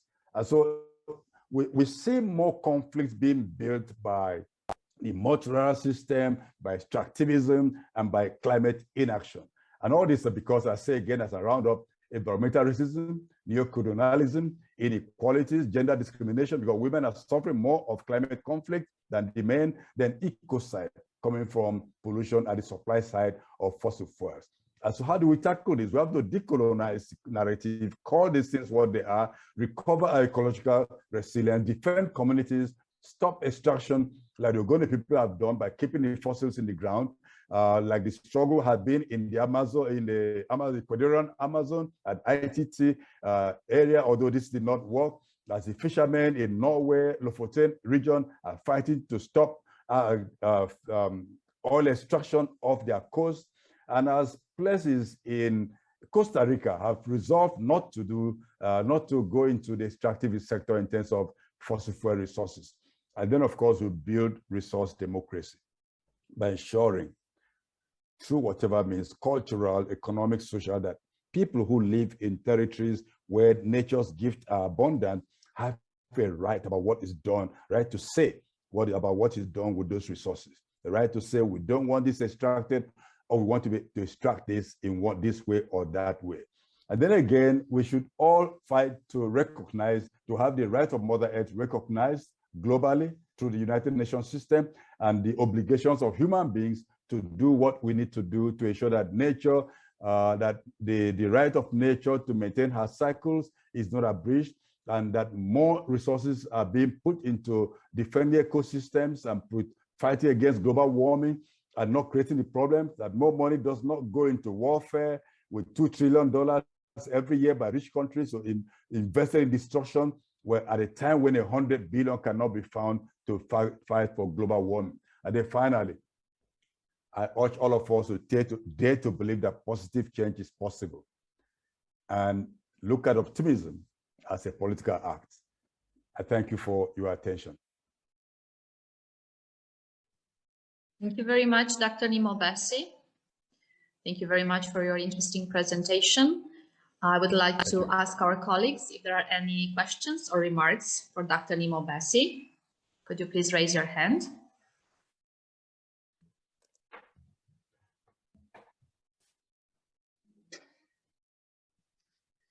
Yes, Peter, please. Yeah, thank you very much, Nimo Basi, for your presentation. I was really interested in the slide around the pipeline that goes from the all the bottom of the the west coast of Africa all the way up to Morocco, and what came to my mind was this pipe dream that China has. How do you think this pipeline will avoid the fate of so many other pipelines out there? In order to have a pipeline and to have energy, the transmission of energy from one part of the world to the next, you need to ensure that you have a lot of stability. And the first thing that came to mind was Western Sahara, and if countries aren't happy, how they could maybe hijack that pipeline. Look at what's happening in Central Asia and in the Middle East at the moment over pipelines and exploitation agreements that run out after 50 years, with those pipelines. How do you think this pipeline might be any different to other pipelines? Thank you. Thank you, Peter. I don't really think that this pipeline will be any different. In fact, when the pipeline was first built, the idea was built from Nigeria to Ghana, supplying gas to factories in Togo and Benin Republic and then Ghana. Now, the idea between Nigeria and Morocco is to extend the pipeline. And one of the reasons being given is that the pipeline will help in regional integration, but you can't integrate any region with pipelines. So I'm not really concerned about the security of the pipelines. I'm concerned about the climate impact, because pipelines are notorious for leaking methane. And methane is one of the most dangerous gases in terms of greenhouse gas in the atmosphere, causing the climate problem. One of the pipelines that is really generating conflict on Africa right now is the East African crude oil pipeline going from Uganda to Tanzania. Now, they've not started building it, but the fisher folks, the farmers, the communities have risen up against it, and some financial backers have pulled out. We're hoping that more will pull out, and that will not really happen because the pipeline is carrying very waxy oil. It has over a distance of about 1,445 kilometers. It's going to be heated up about 10 times along the route, and it's passing on the western coast of Lake Victoria, which Victoria Basin supplies fresh water to about 40 million Africans. And so when you put this pipeline through that basin, there's going to be serious conflict because their continent is already undergoing water stress, and then this kind of threat is completely unnecessary. And the whole idea is, again, to export the resource out of Africa. So we have infrastructures that create conflict on the continent, not to integrate the continent, not to meet the needs of the continent, but to meet the needs of people elsewhere and get petrodollars that brings more conflict on the continent and elsewhere.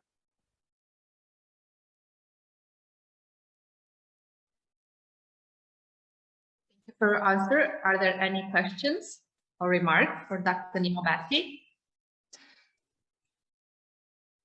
Thank you very much, Nimo Basi.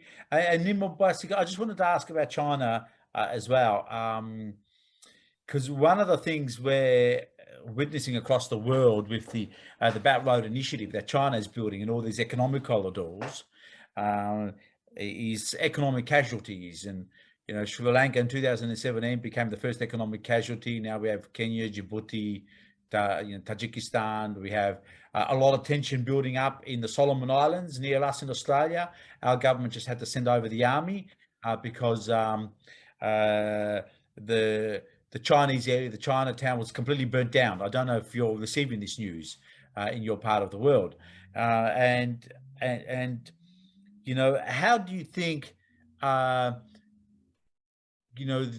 Africans in general and Nigerians and every other African nation that's benefiting from these investments is seeing China? Is it as a one way? Is it two things? Are they just taking the money, or is there something much more meaningful that is evolving between these African states and China's investment in them? Again, thanks, Peter. I think what I could just respond to that would be, in a very quick, short way, is to say that what is being experienced now is a new form of colonialism. And it's coming from a friendly nation. Most of us like the Chinese system, but I think they're very vicious in the way they're making these gifts and help around the world today. We're seeing a situation where in Zambia already, they've taken over some national assets because of lack of capacity to pay back the loans. And they're very strict about recovering the money. So they make the infrastructure look like it's a gift they're giving to countries, but these are very astute business people. Already there's a trend to take over the international airport in Uganda because of lack of payment, defaulting, and because they also agreed when they signed the agreement that if we default, you can take these facilities. So African countries and whoever is taking it from China must be very, very clear. If the agreement is written in Chinese, you better find someone to interpret it into a language that you understand. So you don't sign with a signed agreement that will be enforced against your own interests. Unfortunately, this is happening. I was watching a news report recently on one international channel. Among the resources shown, among the investment of China shown on the screen was some international airports in Nigeria. So who knows what will happen tomorrow? Nigeria is on the track of really a borrowing being across generally. So who knows what the Chinese would do? And I think it's while the Chinese may have good intentions and politicians may have good intentions, the way and manner in which they are penetrating the region, especially Africa, is not really adding much value because it's not I don't see economic, just like the fossil fuel industry. Less than 1% of the African workforce works in the fossil fuel industry. And less than 5% of the investment in the fossil fuel industry is made on the continent. And so you find when people support that mode of production, it's not really the benefits of the people of the continent, but rather to the benefit of the industry and benefit of the politicians who work in cahoot who are working with this industry. And so they're building conflict today and conflict for tomorrow. And I believe that the best way to go about this is, if you want to go into agreement with China or with the Rome Club of Rome or with the IMF or whoever, ensure that the conditions are equitable and not things that would become a big burden for generations yet unborn.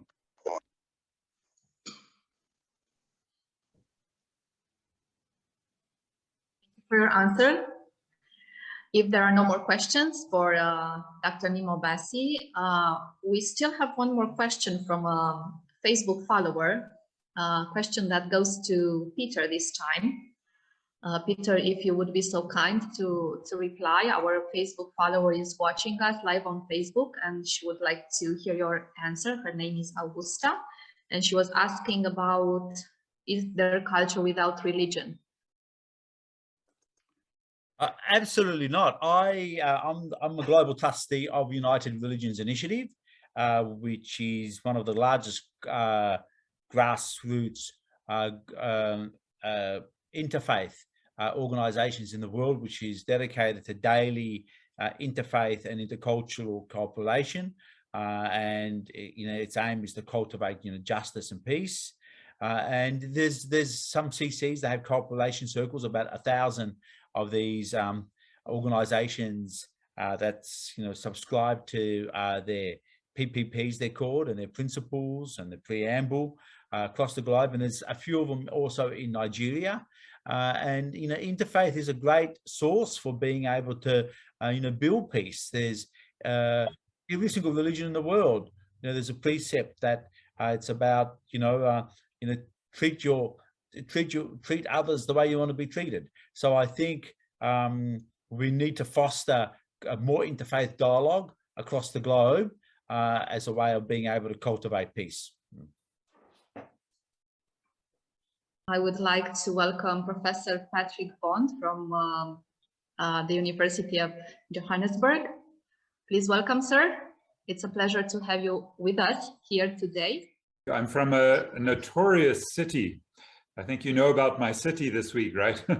Okay, University of Johannesburg, Department of Sociology, but I'm here in the most unequal city in the world. It's also the ground zero for Omicron, for the new variant right, of COVID-19.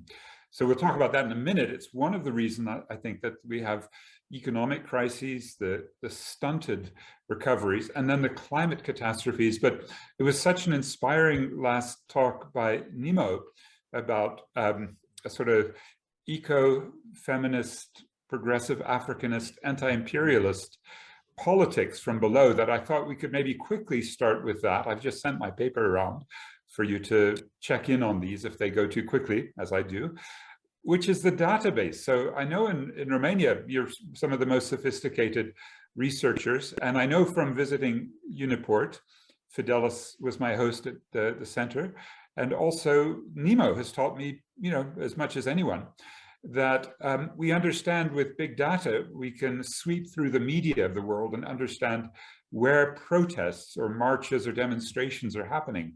And they're happening a lot on the African continent in this particular sweep. It's not the only one, but I'm going to use it a little. It's called ACLED, and it comes from Sussex. It's funded by the United States Pentagon, right? The imperialist power number one that overthrows most governments and supports most dictators. So we should know what they know. So they're watching us. They're watching the protests through ACLED. They're watching also in the United States because they've had such an amazing, inspiring upsurge of anti-racism in the form of Black Lives Matter in mid-2020. And, you know, this was such a tough time. And for you in Nigeria, you were inspired by them, and you had the End SARS movement shortly afterwards, and inspired all of us to tackle these structural injustices. I think Nimo, are you on, or Obina, you're speaking, or Mbani, maybe we can ask you to mute. Now, the violent demonstrations called riots and protests can be measured in these ways. This is the COVID period, 2020 through last month.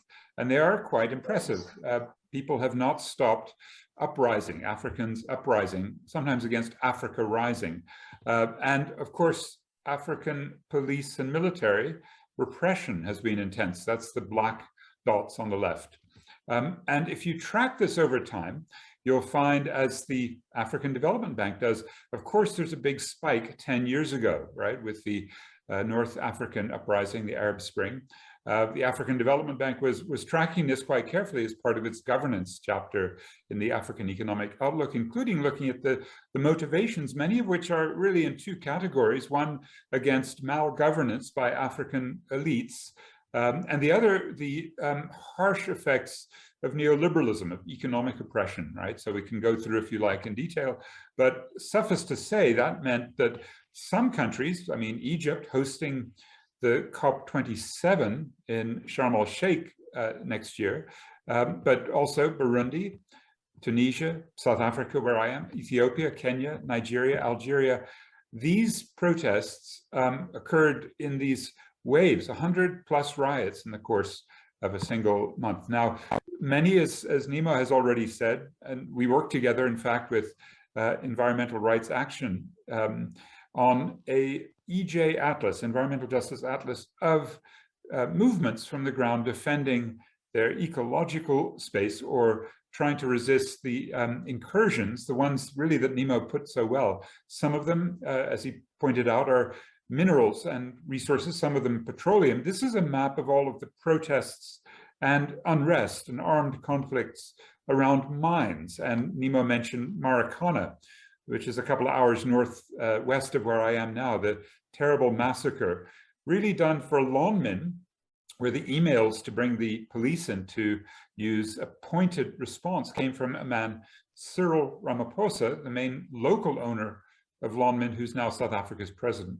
And in spite of going to Glasgow and getting a kind of bogus climate finance deal for our electricity company, what they're doing now, and which is generating really impressive protest along our coastline, and even here in Johannesburg, is the government has invited Shell, along with a company from London with a local shareholder, that company called Impact, the shareholder HCI.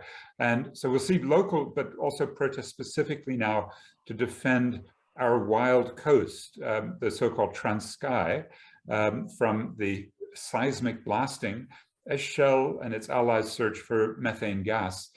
Go to hell with oil and gas footseq on the red sign at the Petroleum Agency of South Africa just last week. And on Friday, 35 stations that were Shell affiliates decided to drop that affiliation, and a big national protest next Sunday to watch for, including at a site called Polabeni, where some of you may know that's our main struggle against mining on the coastline, with the Amadiba Crisis Committee really at the core. So this is quite well community rooted, marine conservation rooted, and climate justice rooted. And I must say, we're going to learn so much, as we already have, from the Agoni people, from Malsat, from Ken Saro-Wiwa, and from the way that tradition has played out. So I'd like to stay in touch.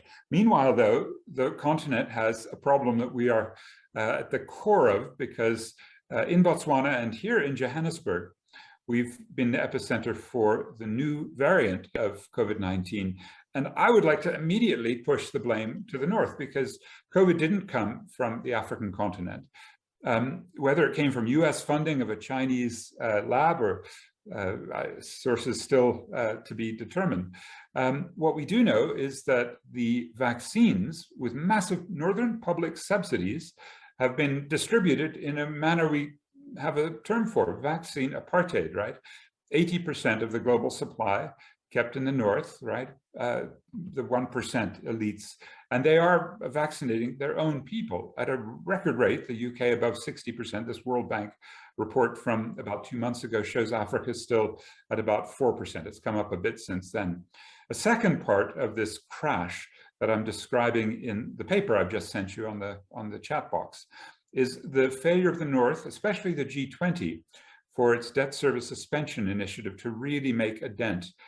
With the exception of 3 countries, Liberia, Mauritania, and the Central African Republic, really especially sites, because Nima mentioned Uganda's debt crisis, they only got 27%.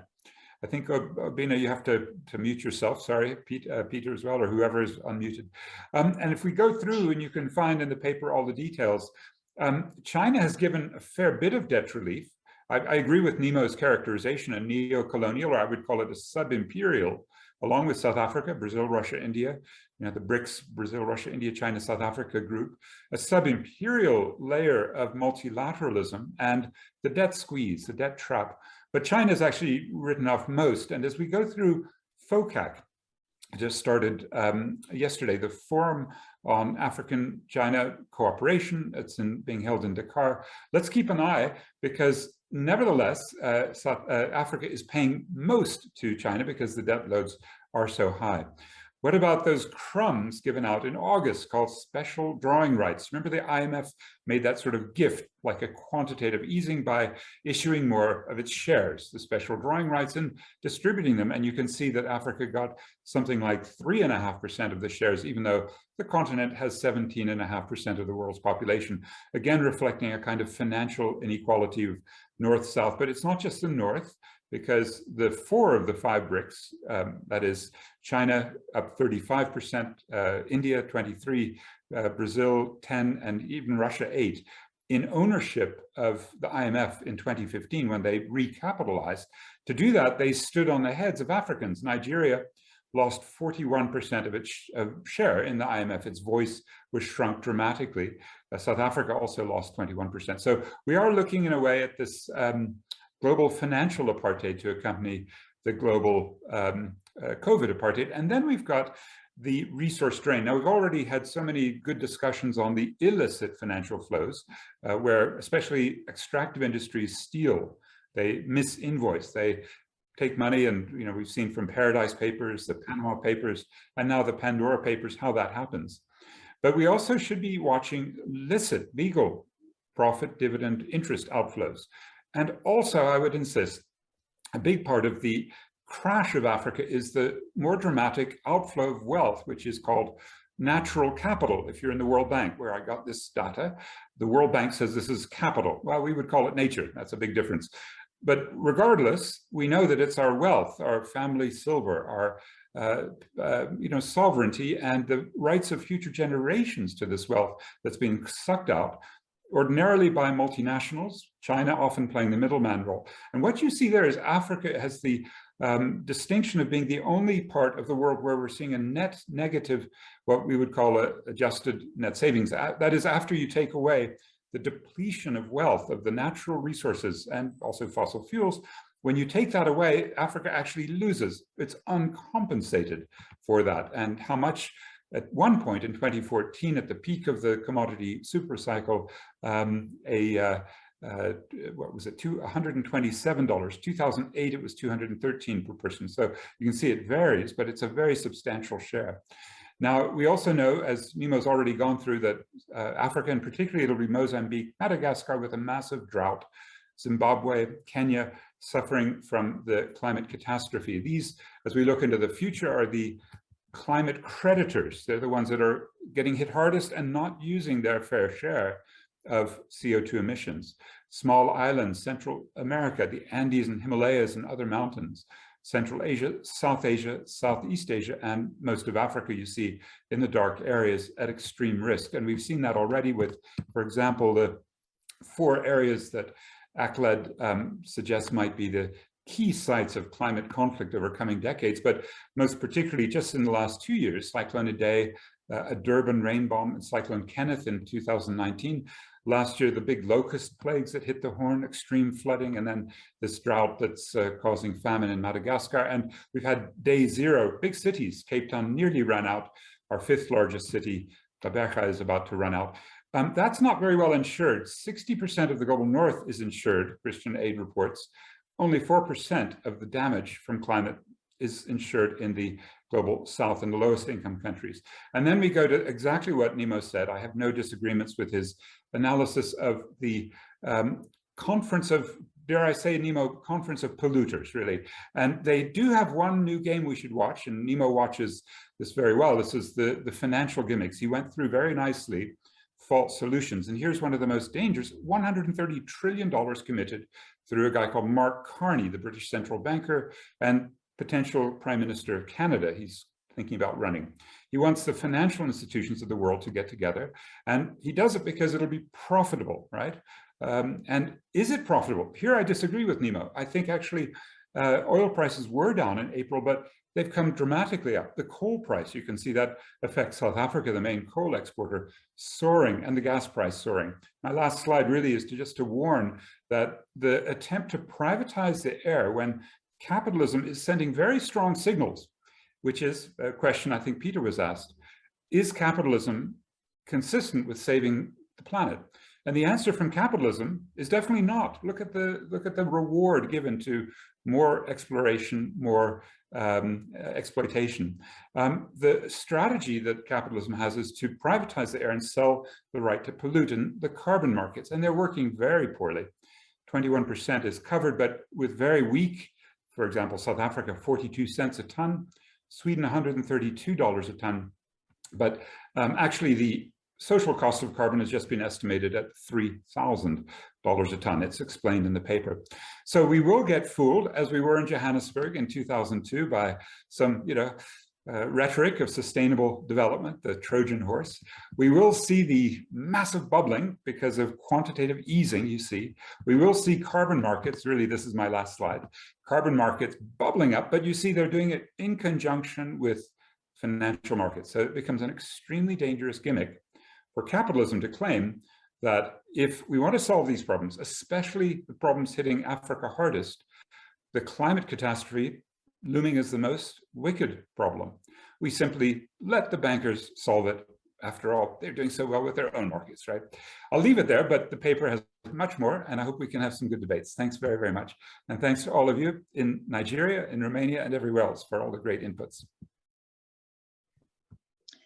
Professor Patrick Bond, thank you so much for being here with us today. We hope we will have you at our future events as well. It was a pleasure listening to you. I will give the floor to our colleague, Dr. Obina, to introduce our next speaker. All right, thanks, Camilla. Once again, thank you, Professor Bond, for that very wonderful presentation. It's a pleasure to have you here. So our next presenter is Dr. David Popola. Is Dr. Popola in the house? Good afternoon, distinguished participants, organizers. The Title of my paper is Empirical Analysis, Child Protection Rights Violation in Violent Societies, a Case of Northern Nigeria. The protection of children in all societies is not only a human rights issue, but is equally a key parameter for human existence. And I observe that's why many global and continental institutions have put up some legal documents for child protection, child rights protections across the globe. Nigeria is one of the signatories of the Child Rights Act, but we observe that in spite of being a signatory, many parts of Nigeria is being engulfed by violence. And so the fate of the children in these societies is at stake. Particularly, reports have shown that in northern Nigeria, we have the highest number of out-of-school children. We equally have incidents of banditry, terrorism, and insurgency. But unfortunately, the issue of child protection right violation, especially in this part of the country, had not been widely documented and reported. So this paper looks at 5 major objectives. 1, to identify the acts of violations of child protection rights in northern Nigeria. 2, to examine the rate of prevalence of acts that constitute violations of child protection rights. 3, to examine the degree of harmfulness of these acts of violations against the children's rights. And 4, to look at the future impact of the acts on the life of the victims. And finally, to examine which of the gender is more affected by this act. This paper is hinged on the theory of aggression, especially instrumental aggression and hostile aggression. Instrumental aggression looks at the intention of the use of harmful behavior to achieve a particular goal. And so we have seen this play out in the northern part of Nigeria, where many groups, bandits, terrorists have vented their actions on the society, particularly to score some goals, especially children. The hostile aggression looks at the use of harmful behavior just for the sake of it, either to cause injury or to cause death on the part of the victims. This paper adopted a survey design method where the main characteristics of the issue of the study, which is the violation of child protection rights, was isolated for study and was statistically described. The target population for the target population, are you with me? Yes, we can hear you. The target population, hello? Yeah, we can hear you. The target population were the 2 geopolitical zones in the northern part of Nigeria. Nigeria is divided into 6 geopolitical zones. There are 3 zones in the south, 3 zones in the north. But 2 zones in the north have been engulfed with violence for more than 20 years now. And 3 successive administrations in Nigeria have been battling with this. These 2 zones are the northeast and the northwest. So this was the target of the study. From these 2 zones, 4 states were randomly selected. The 4 states were Kano, Kaduna, Gombe, Borno, and Borno states. They were chosen purposely because reports have shown that the high rate of violence in these 4 states. 486 adult residents across these 4 states participated in the study, and data was collected through the use of questionnaire. The questionnaire items were generated from literature, and 10 items were isolated for discussion. These items of child protection right violations include the participation of children in community-based security services, It includes sexual exploitation, child abandonment, begging of arms, sales of children, and many others.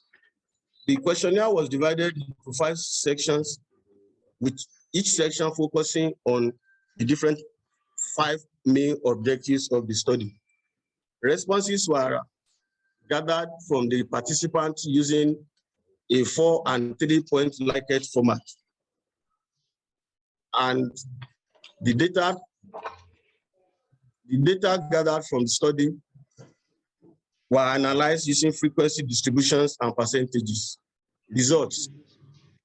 In line with the 5 major objectives, 5 main findings were made. The findings for identifying the key acts that constituted violations of child protection rights, 10 items were identified in the northern states. These include community-based security, participation of children in community-based security apparatus like vigilante, sexual exploitation, child abandonment, recruitment into armed military groups, the use of children for hard labor, street trading, children participation in organized crimes, and sales of children. These 10 were found to be violations of Child Protection Act in the northern part of Nigeria. The second objective, which looked at the rate of prevalence, the paper discovered that these 10 violation acts of child protection rights were very prevalent. The prevalence rate ranges between 74.1% to 97.5%. The third of the findings, which was on how harmful, what is the degree of harmfulness of this act of violations against the children. The paper revealed that these 10 acts were highly harmful, particularly to the victim. The degree of harmfulness was put between 85.2% and 98.8%. The fourth findings was on the future impact of these acts on the children, which are the victims. The paper revealed that these 10 acts of violation had a high future impact on the child, and the impact ratings were put at 82.7%. You kindly begin to round up.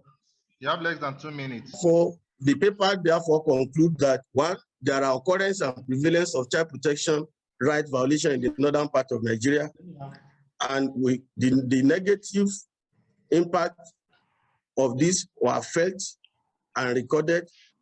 The future impact is high, and both male and female children were involved. Finally, we recommend that the international community should not just stop at putting up legal framework for child protection rights, but they should go ahead to put machinery in motion for monitoring the implementation among the member states, and then sanctions for the hearing societies. I thank you for listening.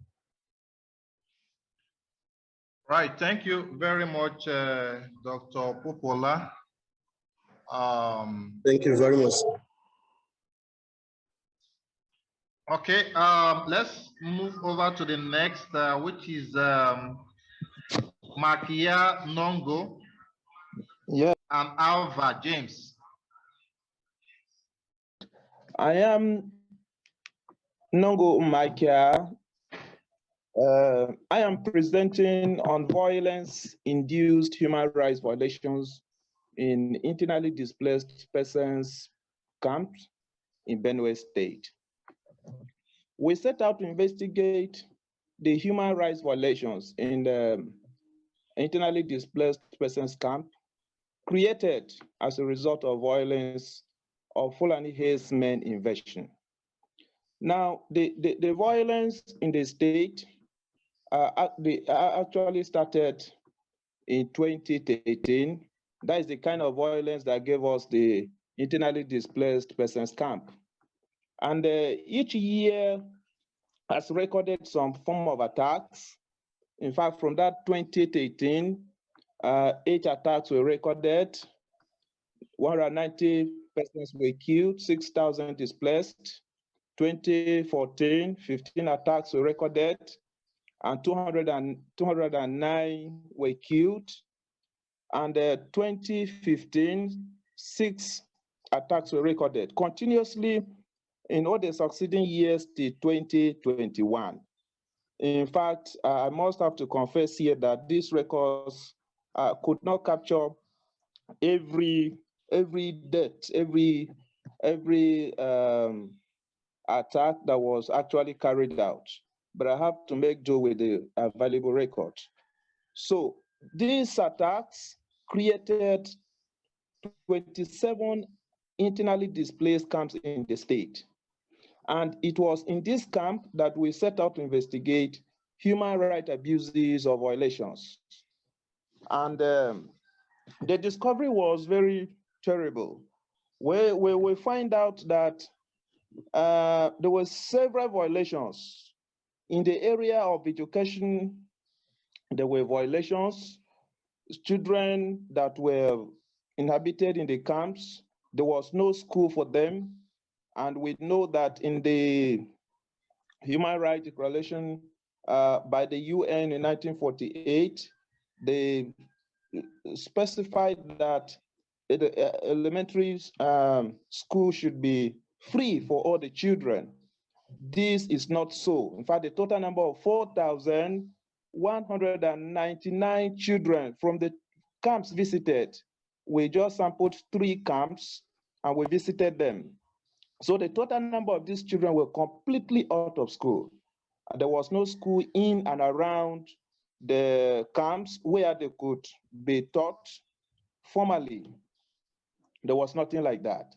And in other camps also I visited, the children could only move about, roam about, play and beg for 20 naira sachet water money. This was a serious violation that was going on there. And in the area of housing, it was terrible also. In fact, the houses that were in all the camps, almost all the camps, the houses were made up of mosquito net. In fact, the good one among them was backed up by cement bags. It was clearly shown in the paper that is presented. And also other forms of violations were also discovered in the camp. Sexual violations in the area of child abuse, children were seriously abused, and also the sources of food that these IDPs were exposed to is very, very dehumanizing. They couldn't, the way they went about looking for food around is actually terrible. And then we see government intervention is not commensurate to what the people are facing. In fact, in some of the camps that we visited and interview were carried out, government is actually failing in its responsibility in intervening to take care of these internally displaced persons in these camps. And it was non-governmental organizations like the Doctors Without Borders, also known as the Medicine Sans Frontiers. They were the people that virtually were seen in the camp trying to render healthcare delivery services in these camps. The other persons like the churches, their presence were noticed around, but the government could not actually be seen. In fact, they will even tell us that they even told us that the camps, some of the things, materials that were donated to the camps could not be seen anywhere at all. They were donated through the government and they couldn't be seen anywhere at all. So on this basis, we recommended in the paper that what actually created these camps the problem should be solved. And that is trying to drive away or convince the herders who are presently occupying so many of the local places to vacate the place. And when that happens, the IDP camp phenomenon will disappear because they will go back to their places. And some of these violations that they are facing will no longer be there. And also government should also be sincere in administering this camp, because they appear not to be sincere at all. At the area of the federal government, pledges were made in time past of 10 billion naira to rehabilitate the internally displaced persons and to rebuild them. But up to now, nothing is actually seen in that regard.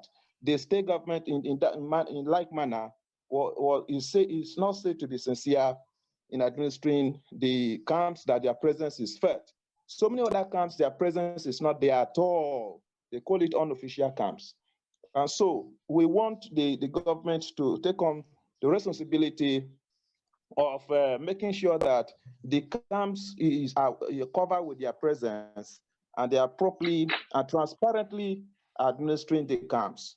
And then we also recommend that more humanitarian agencies, individuals, and non-governmental organizations should be handy to actually assist in the administration of the internally displaced persons in this camp, so as to help curb this wave of violations. Thank you very much. Thank you, thank you, thank you, Issy Nongo, for Yes, the presentation. Kingsley Ogo is here. His paper is entitled Implementation of Memorandum of Understanding between Total Exploration and Production Nigeria Limited in Egi Communities and Youth Violence. So Kingsley, you have 10 minutes. Thank you very much, Dr. Obina. I'm Kingsley Ogun. I'm talking on a paper titled Implementation of Memorandum of Understanding between Total Exploration and Production Nigeria Limited, now Total Energy Nigeria Limited, and Egi Communities and Youth Violence. Since the discovery of oil in commercial quantity in Niger Delta of Nigeria in 1957, the exploration activities have brought pain to the region in general and Egi communities in particular. This pain is as a result of unprecedented environmental degradation, oil spillage, gas flaring, and so forth and so on. The region in general, Egi communities in particular, is also associated with low human capital development. With all these, Egi communities' natural means of livelihood is heavily compromised. Because of this, there have been a sparks of conflict in form of youth restiveness in the area.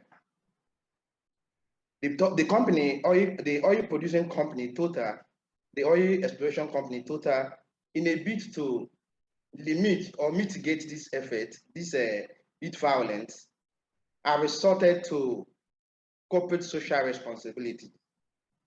But unfortunately, the effort of the corporate social responsibilities haven't been so felt in the area. Hence, the need to introduce MOU, Memorandum of Understanding, to target some specific needs in the area. So this paper investigated the cause of these conflicts in the area using frustration aggression theory. The emphasis of this paper is to see whether the implementation pattern of the MOU, the Memorandum of Understanding between Egi and Total, has a hand, or in effect is mitigating or limiting the crisis, the conflicts that have engulfed the area for years.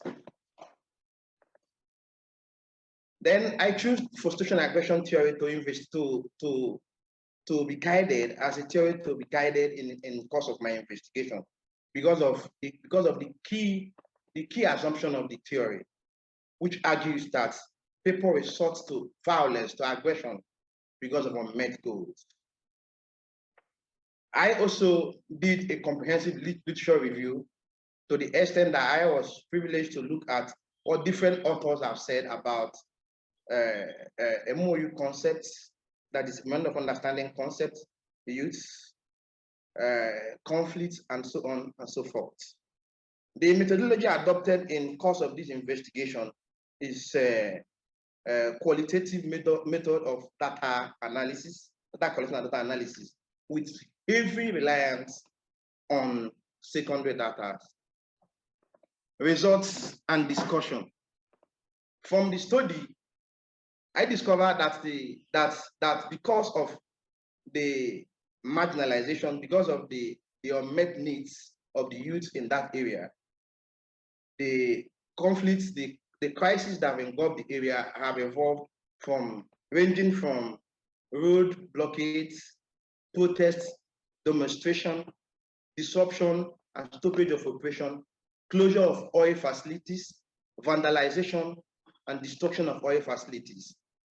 So I also find out in the results and discussion that the previous MOU, before the present MOU, that is governing the relationship between the oil, that is Total Exploration and Production Nigeria Limited, and again communities, we are shredded, we are rattled, engulfed in secrecy. Implementations of it wasn't perfect, wasn't near perfect, wasn't anything good anyone can be part of. But the present one is taking into consideration of the fact that the secret implementation of it has actually generated a lot of controversy. So we also find out that I also find out that that the youth violence is actually because of unmet needs of the youth, considering the fact that they consider themselves to be giving so much to the national coffer and getting so little in return. So it is on this ground that I concluded that there is a heavy degradation, there is a degradation of the environment, which has compromised the natural livelihood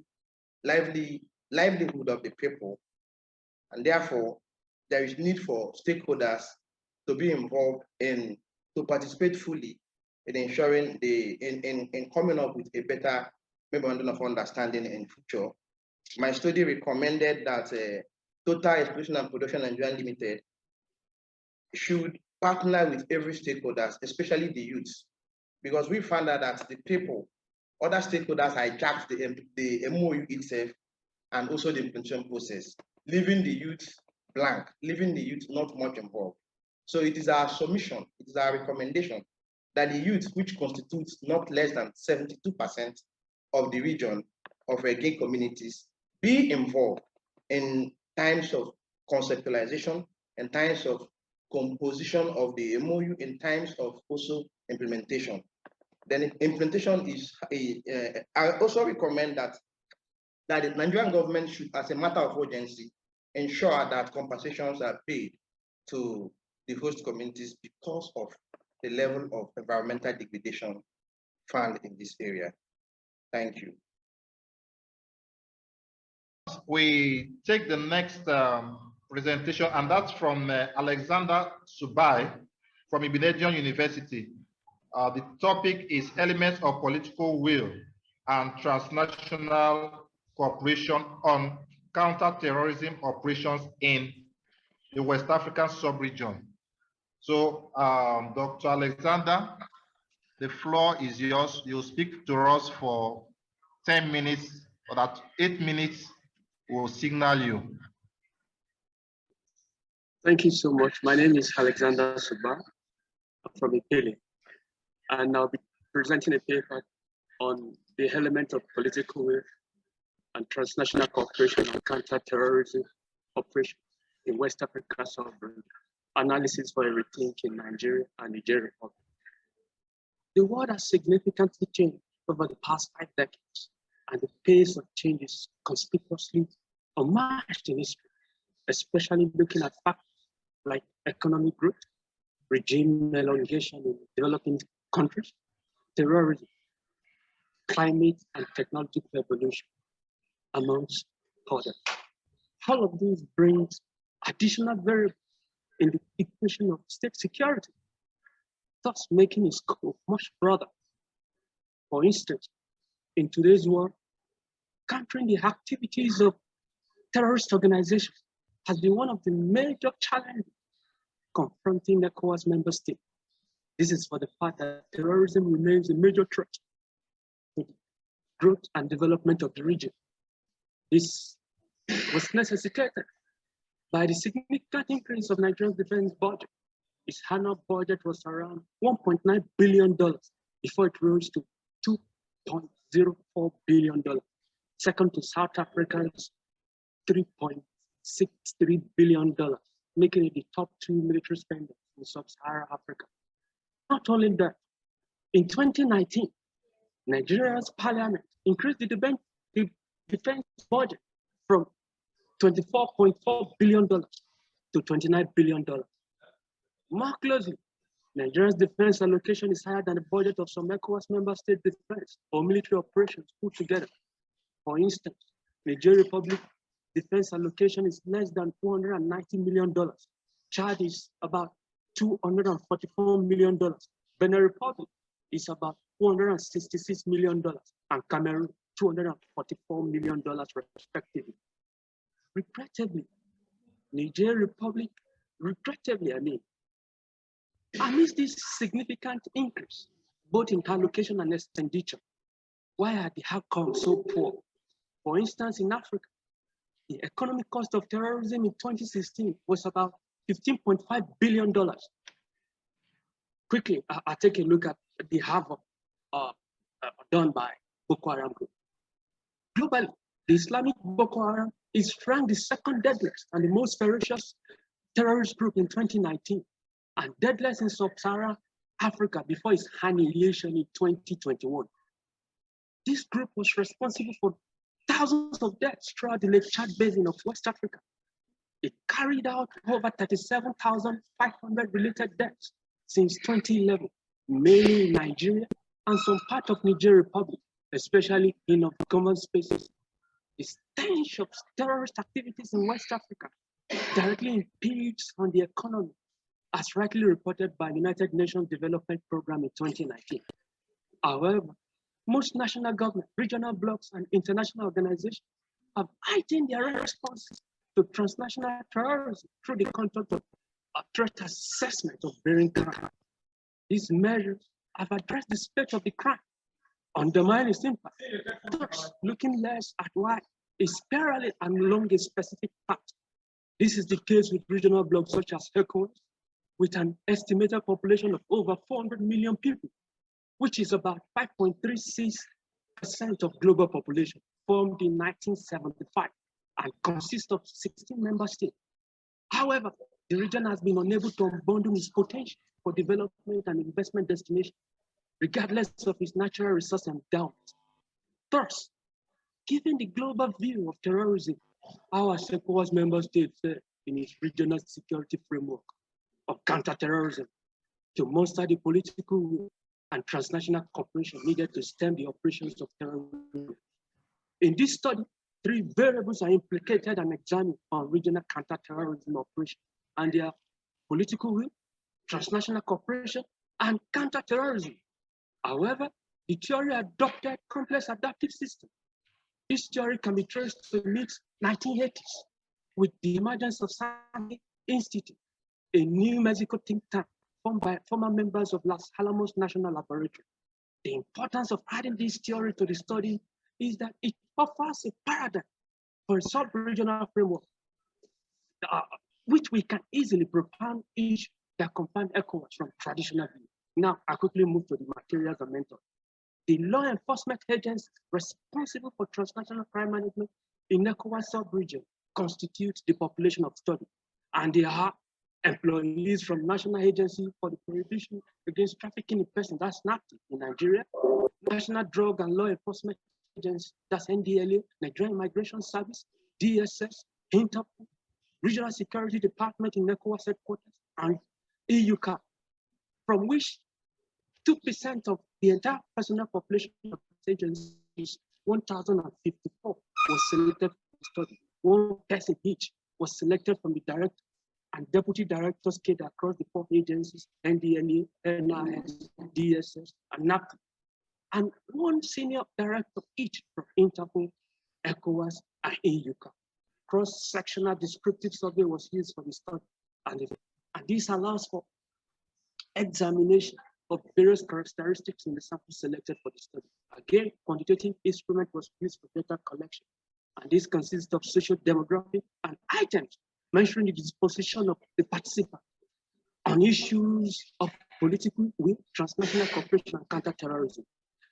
3 research questions were answered in this study. The first examined the major challenges on counterterrorism. The second examined the consequences of terrorism in ECOWAS, while the third also examined how terrorism can better be managed in ECOWAS sub-region, particularly between Nigeria and Nigeria. The study hypothesized no significant relationship between transnational cooperation, political will, counterterrorism in ECOWAS sub-region, and also hypothesized no significant influence of transnational cooperation and political will on counterterrorism. I quickly move to the discussion of finding because of time. The study examined the challenges of counterterrorism in ECOWAS sub-region, particularly the Nigeria Republic. Factors like political will and transnational cooperation were found to influence counterterrorism. It is informative to note that the course of the study, the research found that a significant relationship exists between political will and transnational cooperation, and the relationship is at 79%. Implication: significant shift in political will among ECOWAS heads of government will correspondingly lead to a more strengthened transnational cooperation among ECOWAS members to counter terrorism.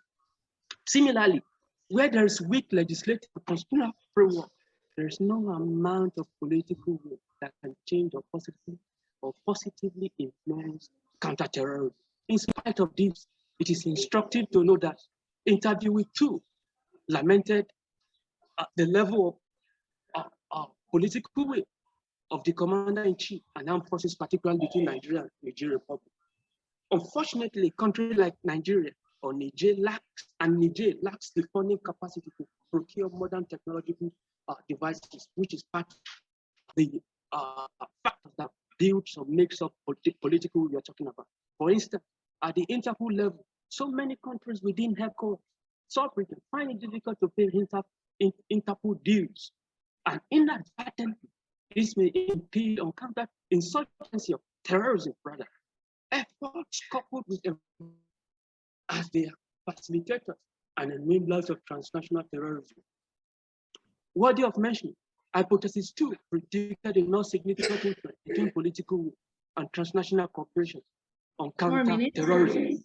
The result of the analysis showed that political will was not significant, and so the null hypothesis was rejected and alternate accepted. Quickly, I move to the last point here. The finding showing the relationship between political will and on terrorism is consistent with literature, as the functional limitation of political will may undermine counterterrorism. The study found that there is a correlation between political will and transnational cooperation. Also, the study found a significant influence between political will and transnational cooperation. However, as much as effort has been shown to have yielded some positive results on counterterrorism operation, it has also revealed the exponential increase in transnational terrorism. The fact is, from the result of this study, in order to improve on counterterrorism operation in ECOWAS sub-region, particularly between Nigeria and Nigeria Republic, the following must be done. Political will should be strengthened, and transnational cooperation should be enhanced in counterterrorism operation. The implication of all this is that among ECOWAS bastards, a significant improvement on counterterrorism operation will correspondingly increase the deployment of modern technological devices, strengthen border management, reinvigorate transnational cooperation, improve political will, enhance intelligence sharing, and reduce transnational sabotage.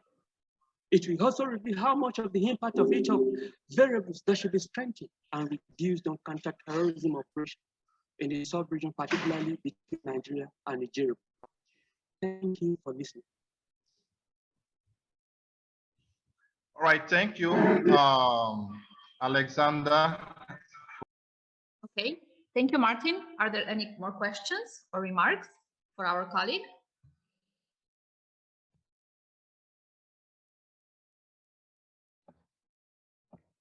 Okay, if not, thank you very much for your presentation, Martin. I would like to invite Professor Allen to take over for the second part of the panel. Professor Allen. Yeah, thank you. Thank you, Camelia. So this actually is the last lap, the last section in this event. So, Dr. Albert, thank you for your presentation. I'm wondering, can you hear me? Yes, I can hear you, please. You know, I'm wondering, this debate around globalization, democracy, and human rights, from the perspective of post-coloniality and the impact that that has done on the psychology of democracy and psychology of human rights.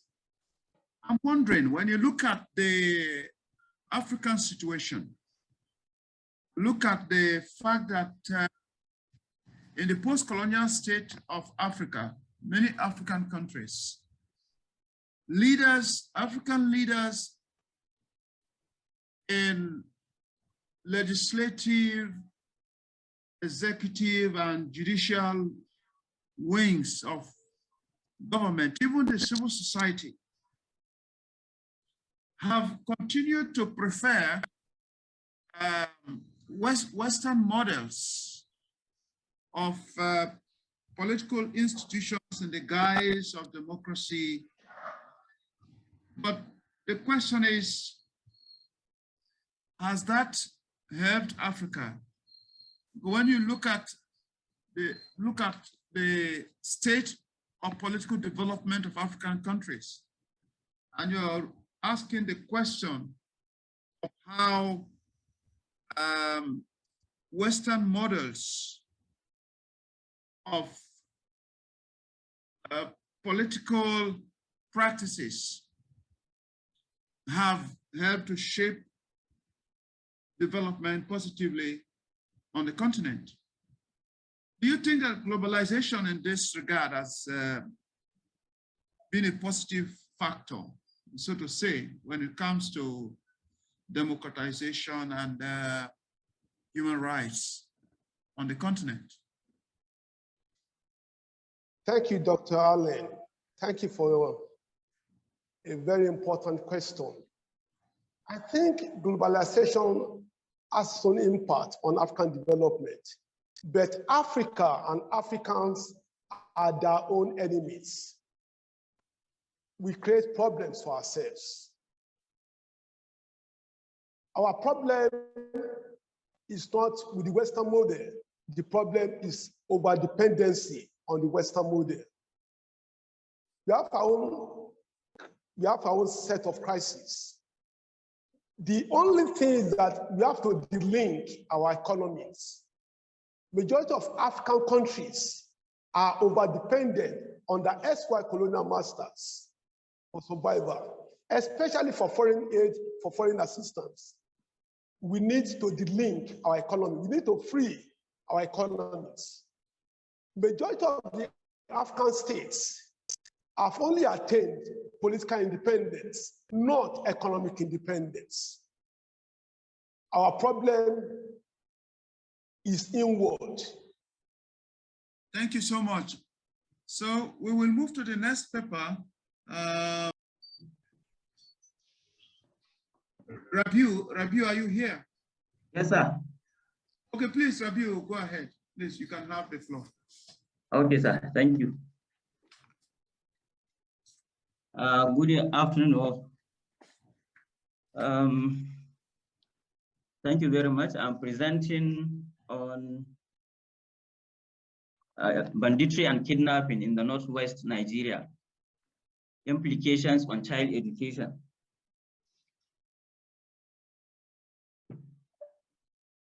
Now, as you all know,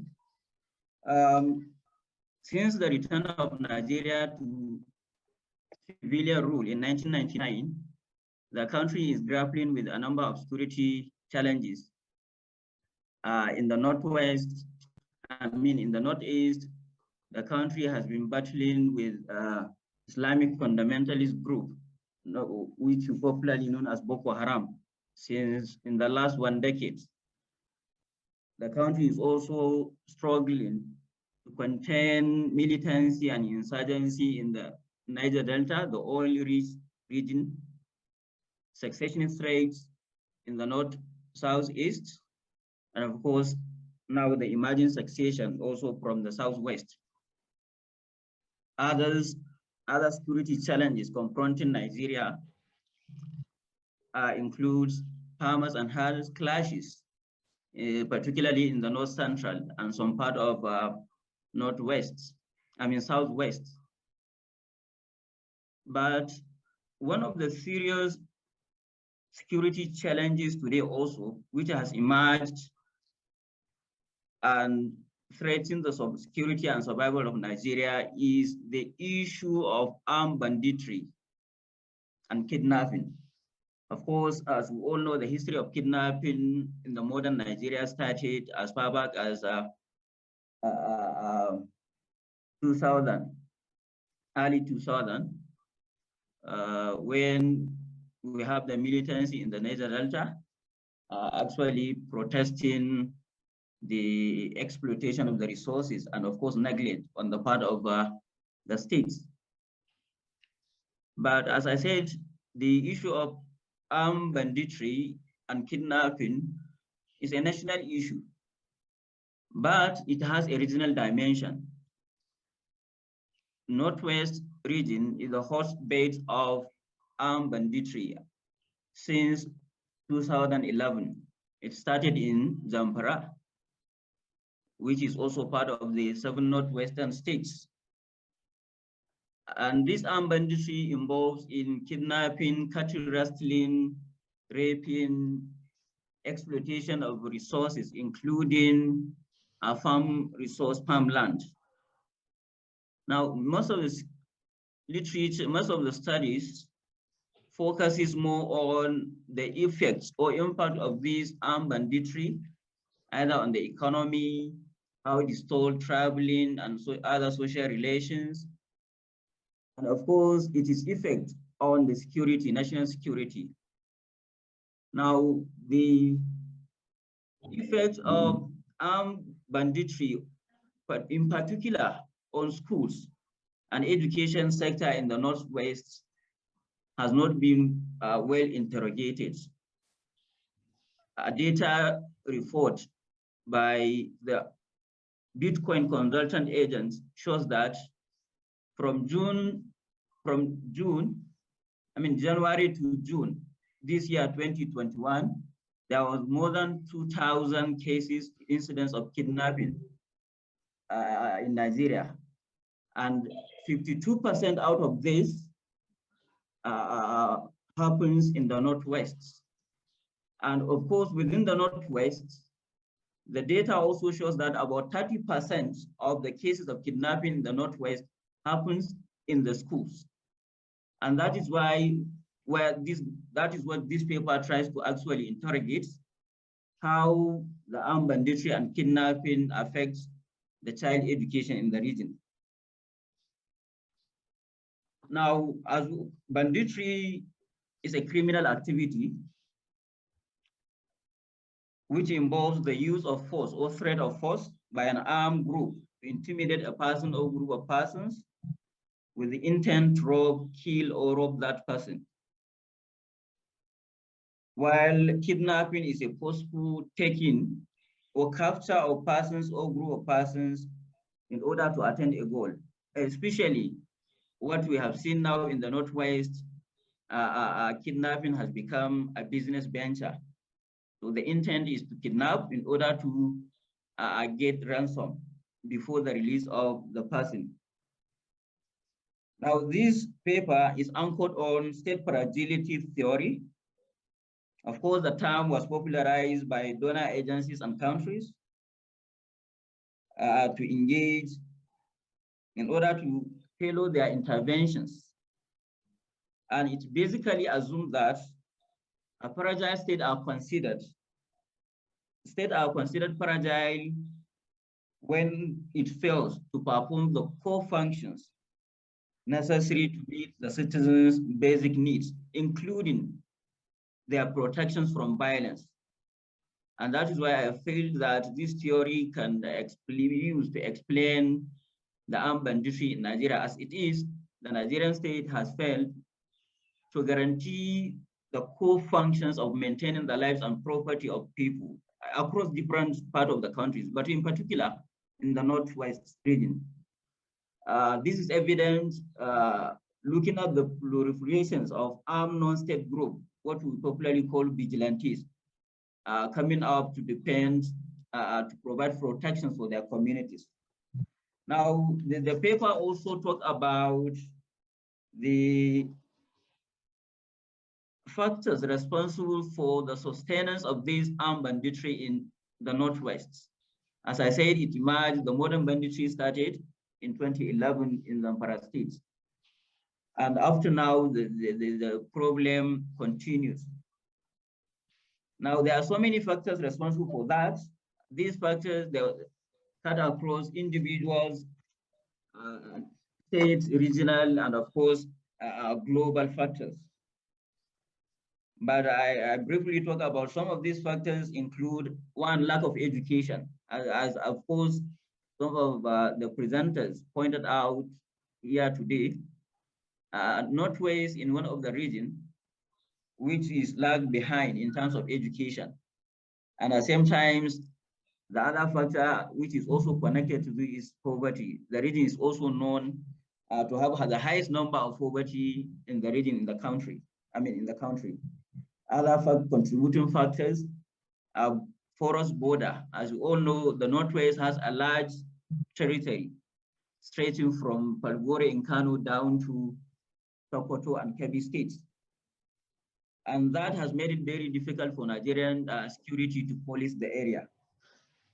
And other problems also that contributed to the sustenance of this armed banditry has to do with lack of coordination among security officers, and of course, among even the state government, as I said, because at the initial stage, some years back, there was a kind of different approach to addressing the problem. Some states accept to dialogue and give grant amnesty to the armed group, where others rejected that. So that's also lack of coordination. The lack of coordination in terms of approaching the problem. Then also the issue of corruption, support from civilian, because as it is evident, we have seen in a number of reports where civilians have been caught supplying arms. Rabiu, I'm going to stop you here. Okay, sir. Yeah, I'm going to stop you here because your time is up. What? You can now take sir. Questions. Okay, sir. Yeah. We take questions. Thank you. Yeah. Thank you. Thank you, the moderator. Well done, Rabiu. Your topic is topical and it's one of the concerns in the country. By way of improving the paper, I want to suggest rather that your title sounds empirical, but you tend to take it through qualitative. Let me suggest that as a way of improving the paper, give us some basic statistics of the implications on child education. We are aware of banditry, we are aware of kidnapping in some schools in the north, particularly in the northwest. One would have loved to see what impact has that had on student enrollment, for instance, since you have taken into child education, the Dapchi, the Chibok, what was the population of the student before the kidnapping, and what are the populations over the following 2-3 years, as the population of the students enrollment be increasing, so that you can clearly trace the happenings in the school sector, when you single out the different components, the different indicators of child education, student enrollment, what about the closure of schools? How many times has the school closed for this year as a result of that in specific states and specific parts of the where your study area is? And of course, there are certificate exams that are not state-based, that are nation or West African based. What are the performances of the students in some of those selected schools in the north regarding this certificate exam? Are you talking of senior secondary exam? What were their percentages before this sporadic kidnapping, and what are the performances now? So I suggest that you select key indicators on child educational performance, school performance, to now tie it up with the kidnapping and the banditry. Kidnapping and banditry is an established problem that we have, but your topic is looking at what implication does it have, so that we can now begin to visualize what are the palliative, what are the interventions either the regional government or the federal government should put in place. Okay, sir. Okay, sir. Thank you, David. Any other comment or question? So, can I respond? Okay, that's fine. Yeah. Okay, thank you very much, sir. Yes, sir. You can respond. Thank you very much, sir, for the observations and contributions. I will look into some of these contributions so as to enrich the paper. I think I will only comment on the issue of enrollment, which we have also highlighted to show the trend or the implication of banditry on school enrollment. As it is before this bandit activity, in the last 5, 6, 7 years back, the total number of out-of-school children in Nigeria shows that the report by the UNICEF shows that about 10 million are out of school, and most of these a large number of these out-of-school children are located in the north, and in particular northwest and northeast. Now, the report 2020 shows that the out-of-school children has now increased to 13 million. So one can derive from this that, of course, this increase in the number of out-of-school children is not unconnected with rising security threats currently in the region. Thank you very much. All right. Yeah, thank you, Dr. Rabiu. Thank you so much for. Sir, I'm on the waiting. I'm currently in Kenyatta University pursuing my PhD. Okay, that's great. That's great. Yes, sir. University, that's great. Okay. Yes, sir. So now we will take Grace Isoligi and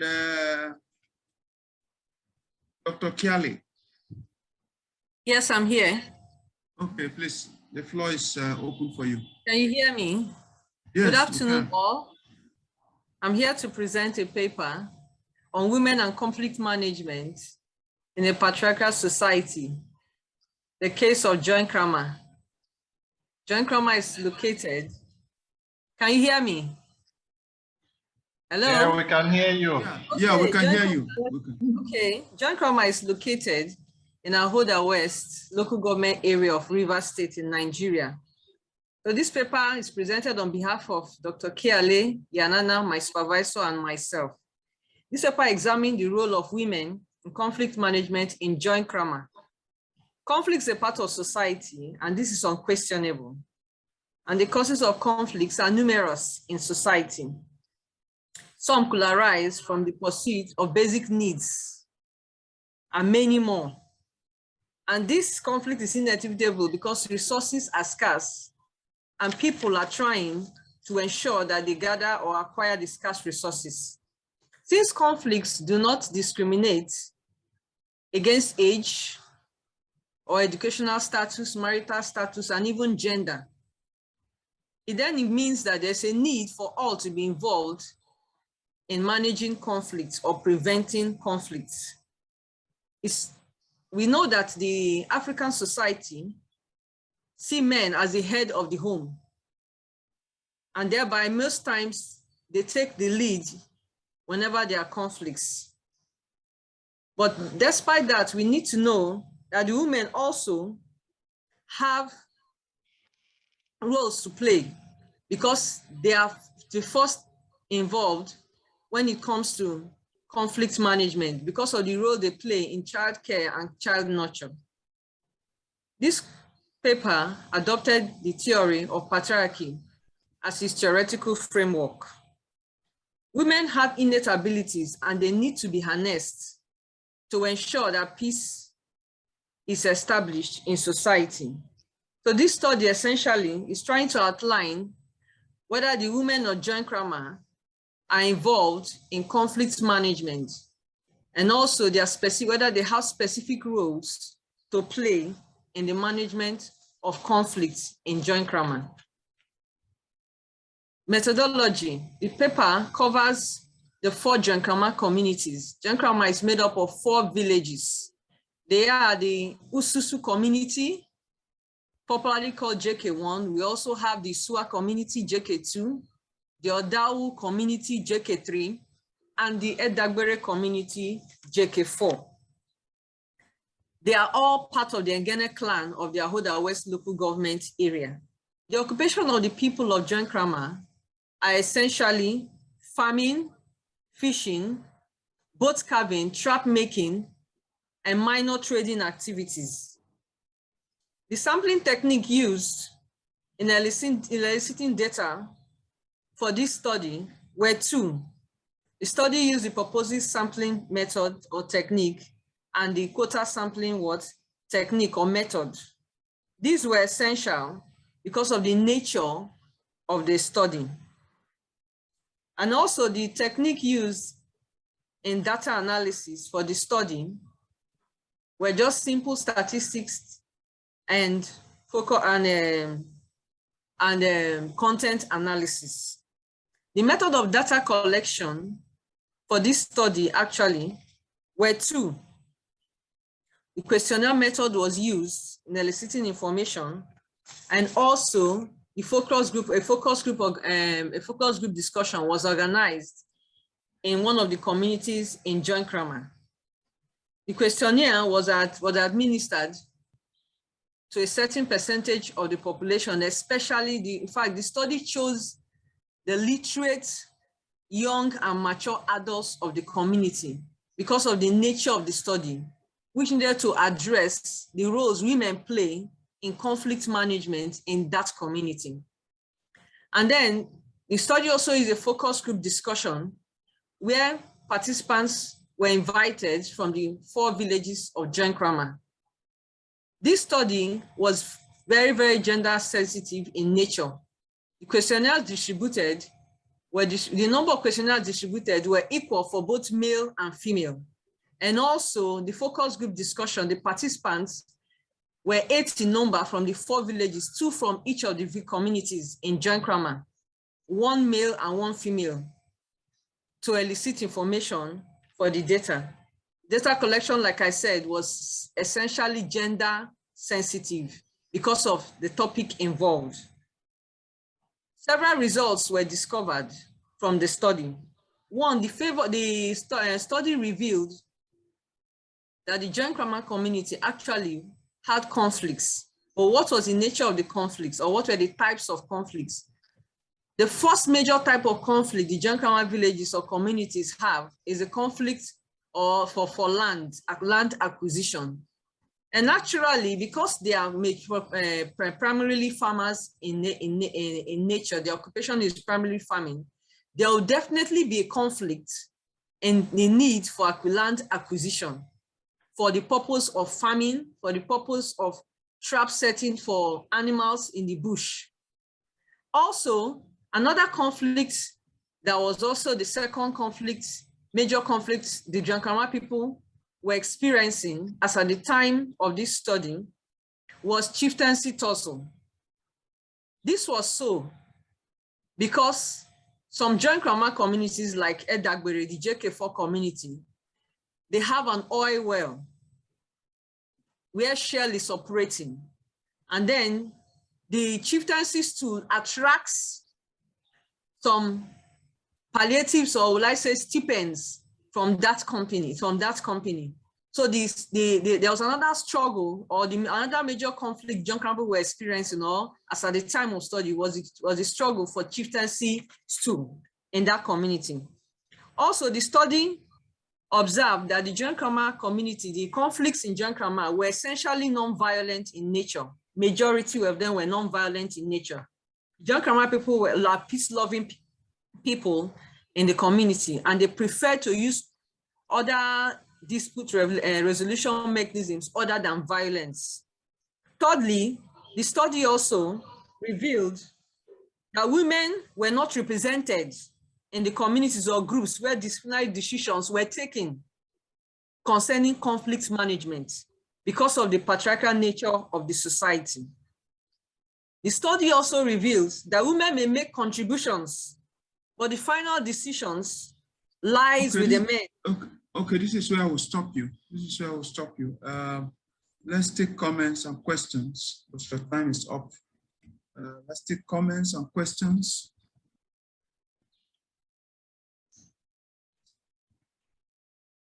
Now, questions and comments, please.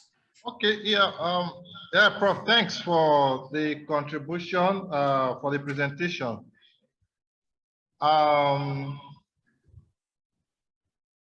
The topic is quite an interesting one, coming from the African perspective, and given the fact that the African society is a patriarchal society, I'm quite impressed or interested in this. Well, I was listening very keenly, and I was gearing up towards hearing when you were going to draw our attention to the role women play in conflict resolution in the African society. Particularly from where I come from, do women actually play a significant role in the traditional society in terms of conflict resolution? For instance, when you ask or when you look at when there are troubles or problems within families, you find the role of married daughters or married children from outside or from the family or from the community, who actually come home as a group of people in order to create peace, within the warring factions.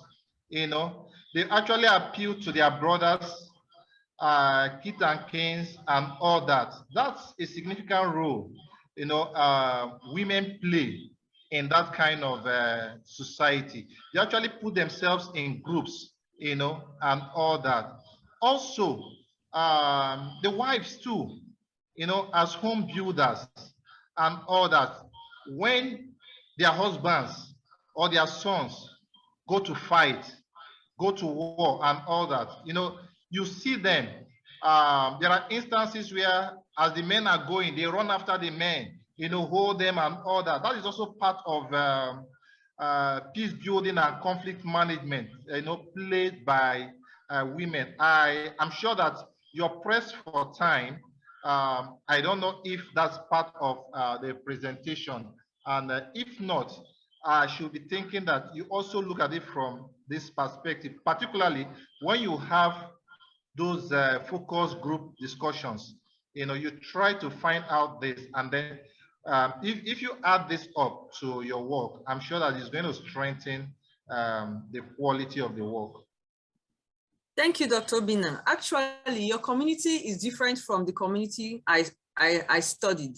The John Campbell people don't even allow women to be part of the decision making whenever there's any conflict resolution panel or group.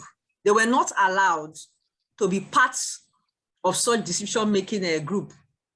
They were not allowed to be present. Even when they were invited, their contributions in most cases were not accepted by the men. That's the level of patriarchy in that community. The women said it during the focus group discussion. They were not even found in the environments where decisions were taken concerning conflicts in that community. Hello. Yes, sir. Well, let me also join him to commend you, but let me point out what we are seeing. There is no patriarchal society that does not have some elements of women involvement. It may not be formal. Even in the home where men take decisions, suggestions and influences come from their wives. What Doc was suggesting is that even in the farmland area where you study, you will agree with me that even in the marketplaces, there are associations. There are some associations that are predominantly women, and there will be conflict. How do they manage it? Your topic has whet our appetite in a way that you said you are looking at women and conflict management. We do know in patriarchal societies, men takes majority of the decisions, but we are interested, like your topic is suggesting, what is the level of involvement and how do they come in, even unofficially? So I want to align my views with him. If it is possible still to enlarge the work further. You said your sample was educated. Conflict is not limited to the educated ones. Yeah, you definitely. may find out that even the uneducated ones in out there in market, there are market fights. There are different internal and wranglings. So you can pick them even as official, as unofficial, as raw as they are. Let's see what roles our African women playing. African women is involving in a lot of dimensions. They are involved in a lot of sectors. Thank you, sir. Okay, that's okay. I think what is important from the comments is that there is an extent, no matter how limited it is, that women are involved in the management of conflict in every community. The degree of involvement of women in communities may differ, but there is an element of involvement of women that I think the paper should capture. So to that extent, thank you very much. There's no other comment or question. So we move to the next paper. Simeon, Dr. Simeon Nembi. Dr. Simeon Nembi. Yes, I'm here. Okay, so can we have your paper? Let's, the floor is open for you. Good afternoon, everyone. Good afternoon. My name is Joseph, presenting a paper co-authored by Dr. Simeon Nembi. The title of the paper is Monetary Policy, Institutions, and Macroeconomic Stability, an Interactive Link to Secure Nigeria. The macroeconomic stability has been seen toward attract economic prosperity. That is where macroeconomic environment is stable, economic growth and prosperity seems to thrive. The issue of macroeconomic stability is germane for a country like Nigeria, middle-income country. This is because the recent count, statistics shows that 105 million Nigerians are living in poverty, that is living below $1.90 a day. And having such a huge amount of Nigerians living in poverty, and where you have an unstable macroeconomic environment, there's bound to be insecurity, in the sense that man's basic instinct is survival, and where basic needs cannot be purchased at will, the society does not have sufficient income to purchase that. They tend to venture into crime, and that creates a hostile environment. It's on the backdrop of this that this study tries to look at the link between the monetary policy institution in actualizing a stable microeconomic environment. Our theoretical background is hinged on the quantity theory of money developed by Eben Fischer and stated by the great Milton Friedman, which argues that there's a direct link between money supply or variations in money supply and the price level. Statistics shows that inflation in Nigeria has been an increase. In January 2015, the consumer price index, which is a metric for inflation, was 8.2%, and that has leapfrogged to 18.2% as at April 2021, when this was submitted. In the recent times, the inflation rate has still been a double-digit figure, and where prices or commodities are not highly priced, we have few individuals being able to purchase the basic necessities of life.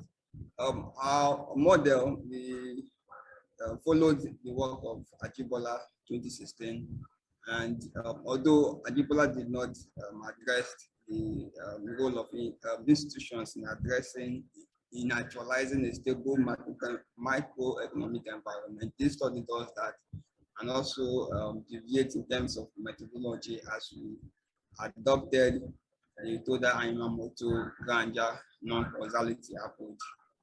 This approach misused has been little in Nigeria and Africa. It edges the traditional ganja approach as it augments the VAR model with D-max plus K, D-max being the highest order of integration of the series, and K being the lag length for the model. We modeled inflation as additive of money supply, exchange rate, and institutional quality. Institutional quality was indexed using the rule of law. Then inflation serves as a measure of macroeconomic stability. Given the peculiarity of the Nigerian economy, we looked at exchange rate, given that our country is import dependent. Our analysis showed that insecurity, which we use inflation as a measure, will decrease the level of stability in the economy. We are not caused by either money supply or institution, but rather by exchange rate. This led us to conclude that insecurity in Nigeria is not a monetary phenomenon or brought on by low-level institutions or a reduced quality of institution, but rather by variations in the foreign exchange market. It's on the background that we recommended that given the arbitrage system in the foreign exchange market, wherein most build exchange operators and participants in the forest market tend to hoard forest and wait for the differentials to increase and profit on that. We recommended that the CBN closely monitors the activities in the foreign exchange market, and also ensure that there is enough forest for importers and also the private sector to conduct their operations. Thank you very much. Okay, thank you very much. Yeah, thanks very much. Can we take comments and questions? Comments and questions.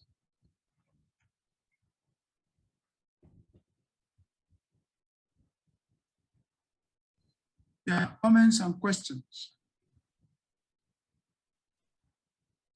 Well, if there are no questions and comments, then we'll move to the next paper. We have, I don't know if Dr. Ferguson is ready now. Otherwise, it's not up to 20 minutes anyway. Emmanuel Etupas Salami and Olusoji David Popula. You have the topic, Enhancing Global Security and Peaceful Coexistence, the Imperatives of Cyber Security Architecture. You have the floor. Yeah. Thank you very much. My name is Emmanuel Salami, and I'm here to present a paper co-authored by myself and Dr. Popola David on the topic, Enhancing Global Security and Peaceful Coexistence, the Imperative of Cybersecurity Architecture. I'd like to share a slide quickly to help me as a guide in this presentation. I don't know if you can see my slide. Yeah, you can see our slide. Now, we know that as the world today, it's evolving and technology is gaining new grounds. The greatest threats to world peace today and security in recent times are happening not by the common or the traditional means we know before, but now through the cyberspace, and they are more sophisticated than before. The warfare today, whether it be political or economical, between nations and states have metamorphosed from the conventional mode into a cyber warfare. So this study that we have today is standing on the theory, the game theory, and which is more focused on the non-zero sum theory of the game theory. And the study suggests also an integrated approach to formulating and implementing a workable global security architecture. The security and peace of many nations today globally has come under severe threat. So we see that because of this increase in offensive attack and the critical infrastructures of many nations, today cybersecurity is of more concern. So cybersecurity as a threat was first identified in the 1990s, specifically in the 1990 to 1994, when some group of Dutch teenagers successfully hacked into the US military institution prior to the first Gulf War, and they were able to gather information until they were caught. There are cases I want to cite of cybersecurity attacks on nations. One of them is the Moonlight Maze cybersecurity attack that happened in 1998. And this attack was carried out by the Russian spies on the military equipment and of the United States government and some university. And also we have the more recent one at Midway, the Stonex malware attack on Iranian nuclear power plants. And that caused a whole lot of problem, especially because the attack was on the centrifuge of those nuclear plants. Beyond that, we also have cases like the Russian-Georgian war.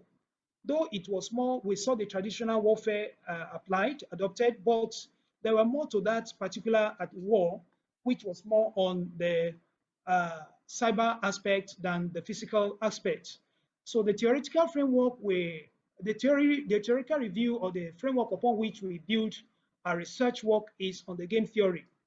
And the game theory is being advocated for research because it brings a synergy between both the strong and the weak nations, especially as it involves workable cybersecurity architecture. So this game theory is premised on some assumption, which are number one, that the players are rational and each player is acting on self-interest, and as well, players' choices are determined by the outcome of their game. So we look at the global view and the efforts put in by the global nations internationally to look at or address this issue of cybersecurity. We see key areas today that have been identified as areas of threat or risk. Number one, the critical infrastructures, which includes the financial institutions of nations. The healthcare facilities of nations also today are also an area of concern when it comes to cybersecurity. And energy grid also is another. So today, we see the threats to or the danger to security of nations is not just only the issue of radicalism, but also it has gone further from that to the cyberspace, adopting the cyberspace as a means of carrying out these radical acts today against state nations globally. You see beside it there, as the picture there depicts countries as they are being, their cybersecurity threats as it exists today. As of 2020, that's United States of America has the highest cybersecurity threat, you know, and the significant attack that happened at that time was more from the United States. But that does not mean that other nations are not under attack. It's a growing a concern. So what are the new and future threats that we observed during this study of attack? Basically focused on this area, but not limited to them. We see nuclear, radiological, chemical, and biological weapons are areas where cybersecurity attack will really come to play. Terrorism is another area.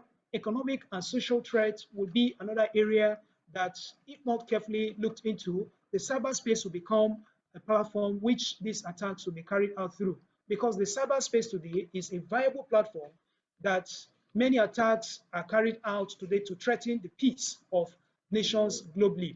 So cybersecurity threat as it concerns Africa, we're narrowing that to Africa, where we looked at areas where cybersecurity are being targeted in the African nations or states.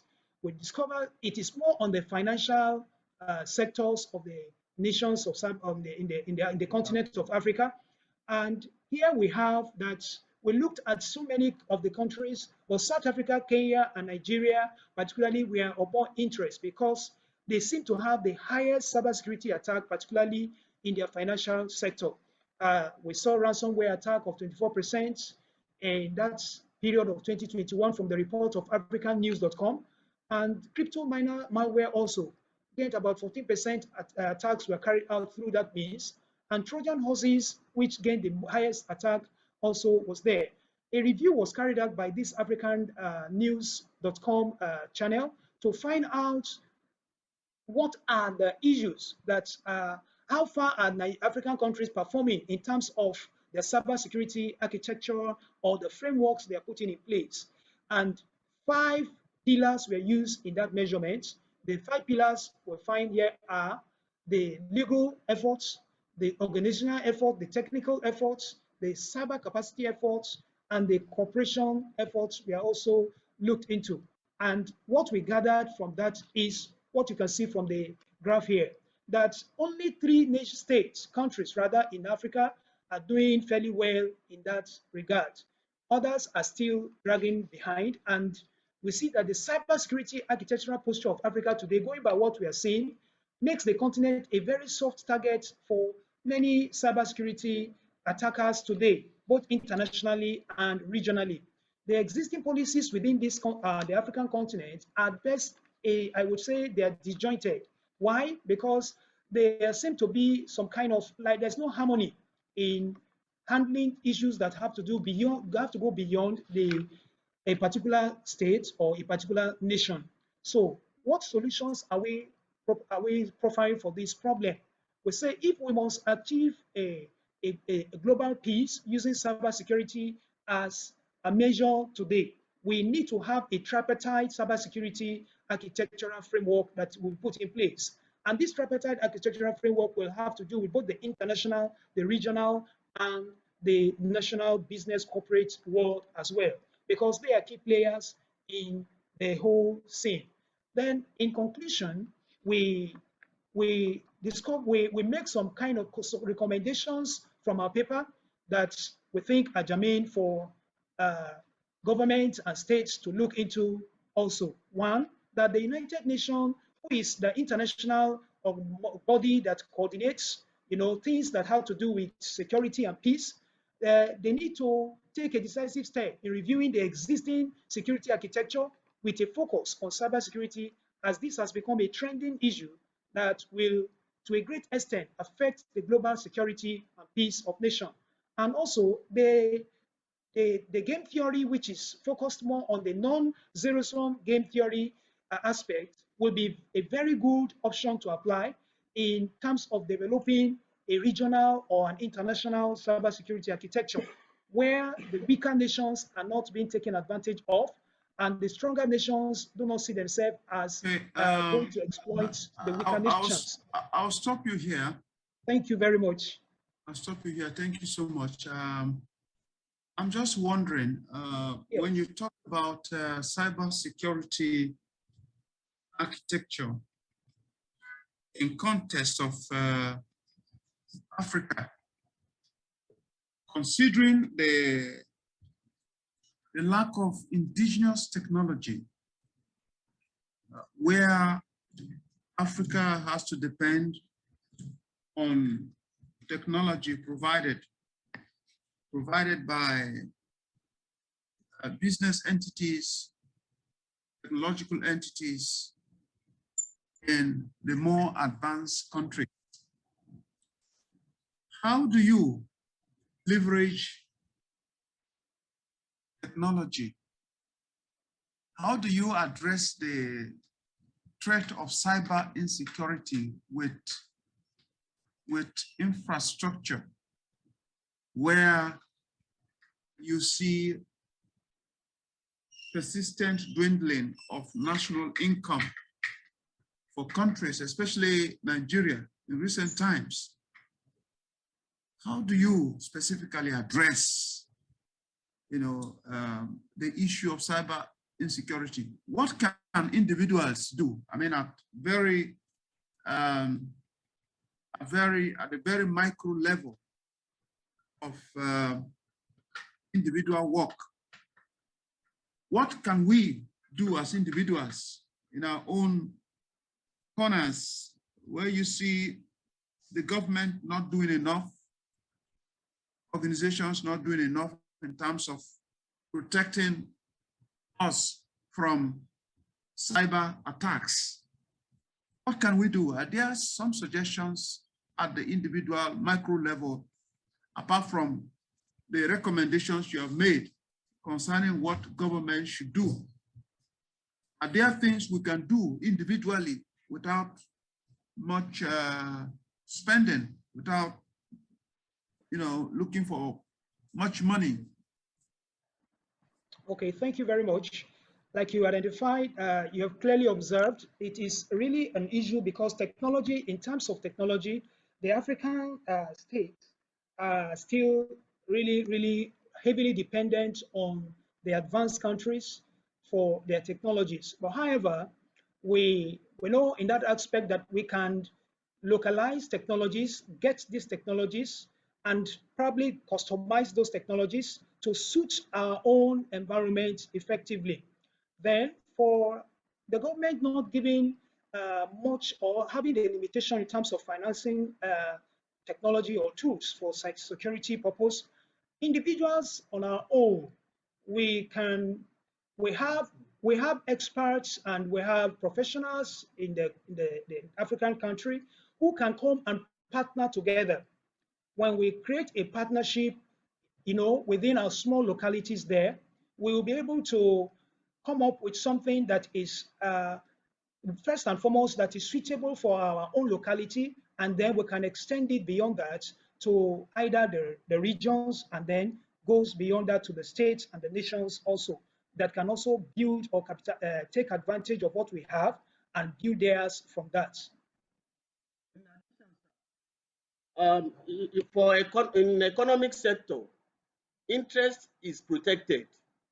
So the interest can go, once the interest in consummating the economic, the economic or the financial sectors like companies comes into play, it can go beyond the national.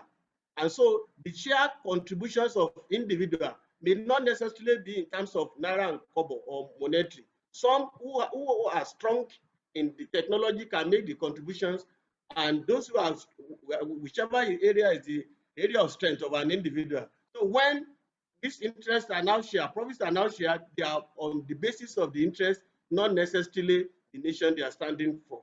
However, I know this may have to come up with a lot of framework that will be planned over time.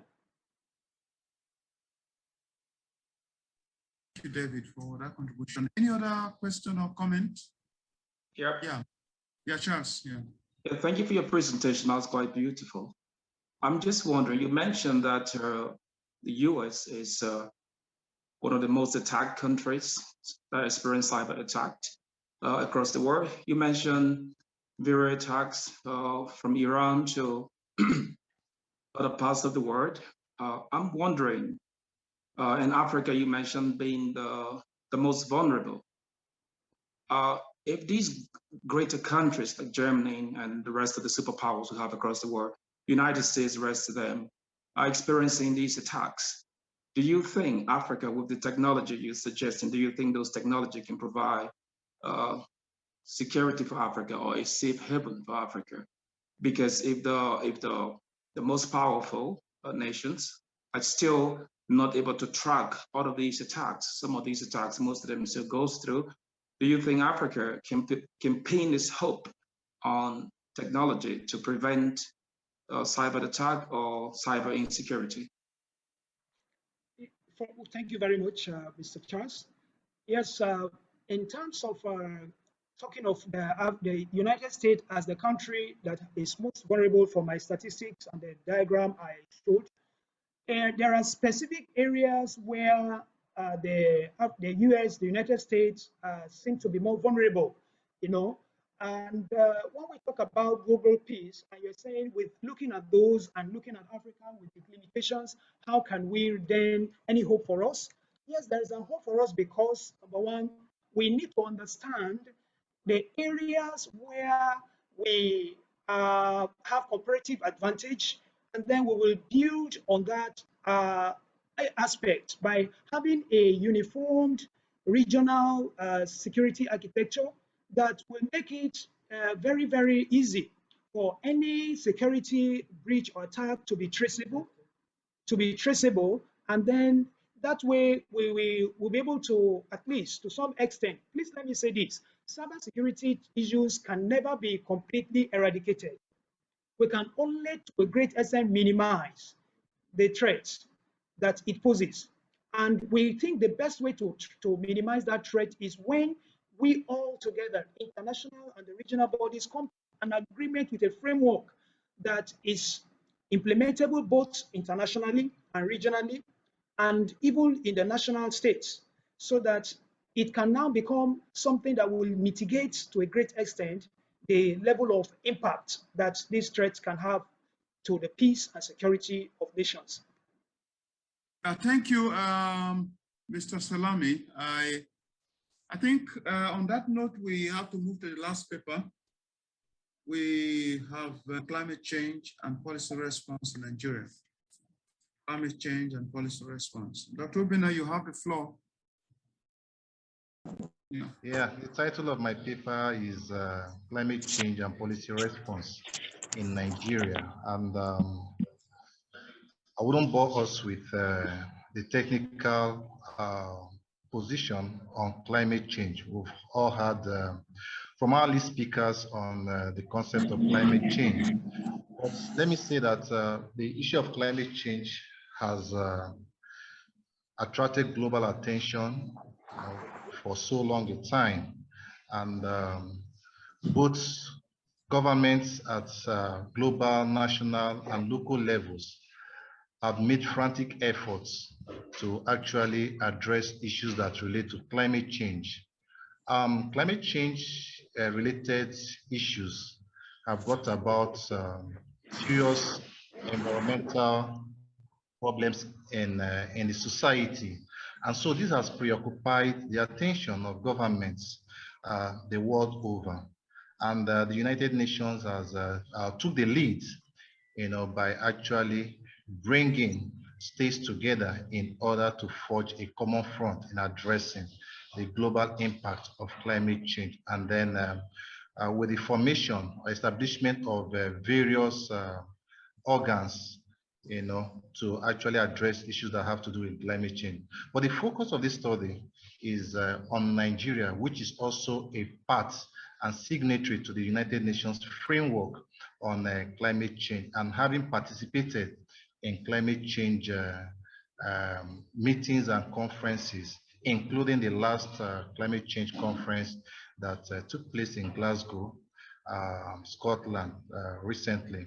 And so the Nigerian government has actually done a lot in terms of policy framework. So we are looking at those policy framework that the Nigerian government has domesticated over the years in looking at or in addressing climate change.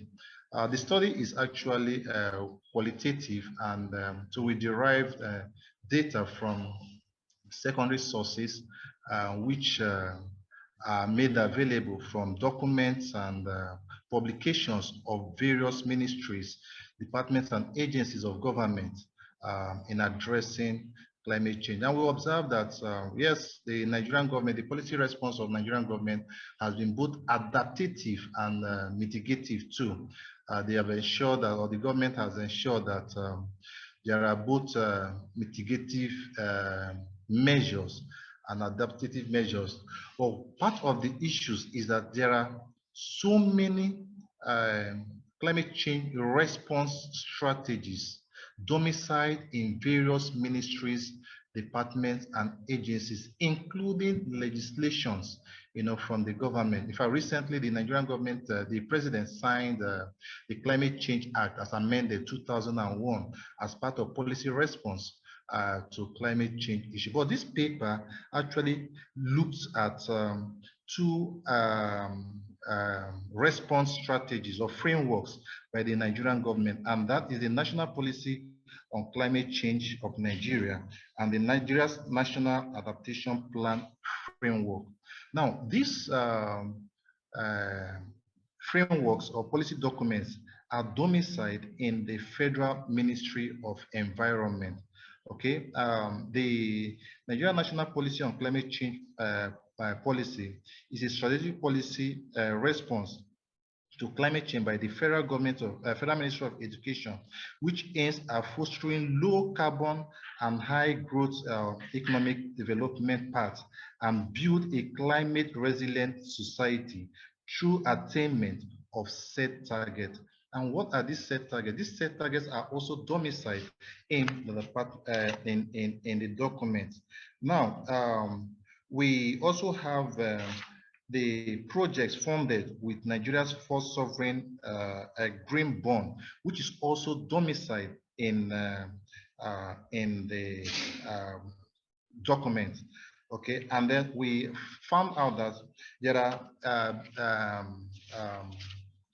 there are measures actually in those documents, policy documents, that are aimed at trying to reduce carbon emission, energy, also try to create energy education and afforestation program in those documents. And we also looked at the other document too that has to do with the Nigerian National Adaptation Plan framework too. And in this framework, we identified 9 sectors in which the government or the document tried to actually create some measures, adaptation measures of policies. They include the transport section, the residential section, the oil and gas section, waste management section, agriculture, power and energy, and hydrofluorocarbons. Right, now all these sections, there are specific targets, okay, specific targets and measures that were actually initiated to actually address the problem. For instance, there is actually the measure of trying to create adoption of CNG buses in Nigeria in order to try to mitigate carbon emission within the society, and then the introduction of low sulfur diesel petrol. These are measures within the transport section and all that. And then there is also the measure that had to do with the residential section, in which owing to the fact that the population is increasing within the country, there is this measure of replacing the traditional biomass cooking stoves to create more efficient and improved biomass stores, to actually reduce the rate of carbon emission in the country. So with regards to the oil and gas section too, the measure of elimination of gas flaring too is also part of the target. As a matter of fact, it's indicated that by 2020, there's going to be 100% gas elimination in Nigeria, and these are the policy response by government. So what we try to do here is to look at these policy documents and then look at the targets, the measures and the targets, and try to find out to what extent these have been achieved. And we also found out that these have not been achieved. Although we have these policy measures, but the implementation is lacking. So in other words, we actually say that, yes, indeed, there are policy measures of government in Nigeria, but the feedback or the implementation is actually lacking in controlling or trying to address issues that have to do with climate change response in Nigeria. And having found this, we recommended the need to harmonize all the policies on climate change in Nigeria. This is because we have several policies, over 12 policies of climate change in Nigeria, domiciled in various ministries, departments, and agencies, and all are fragmented, but they are supposed to be harmonized towards a unified approach to addressing the challenges of climate change on the citizenry, and then I will also recommended that policymakers and implementers should develop patriotic approach of executing the policies in this framework. For instance, we have mentioned the issue of eliminating gas flaring by 2020, which is actually documented in the policy measures. But as we speak today, gas flaring continues unabated. The issue of also trying to encourage the use of liquefied natural gas in households is also there, which is also a policy measure. But as we also speak today, various households find it difficult to afford the domestic cooking gas, which negates the policy measures. Also identify the fact that there should be prosecution of those who have failed or who fail to ensure that such policy measures that have been documented are not implemented. Thank you. Thank you, Dr. Obina.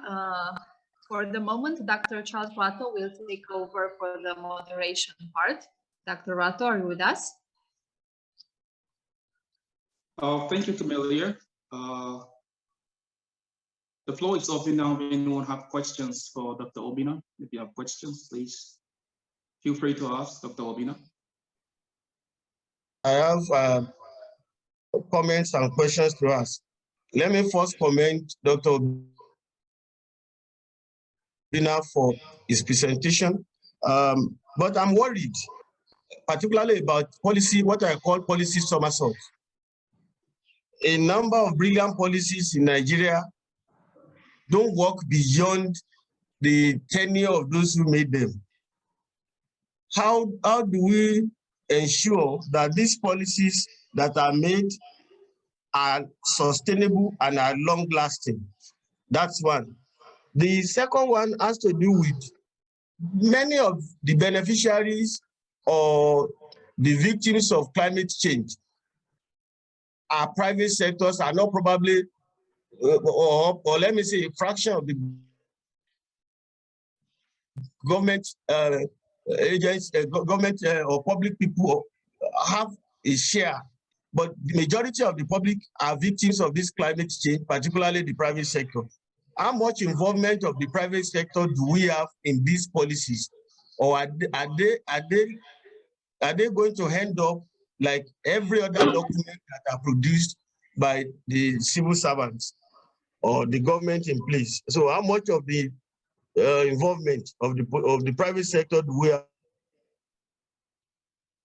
Because I have a feeling that policies that are private sector driven and policies private sector involved may have more tendency to be sustainable than just a government policy that is probably tailored or roved around one political party that is presiding, and where another political party now wins power, whatever good work the other ones have done will go into oblivion. So what's your view concerning these two aspects?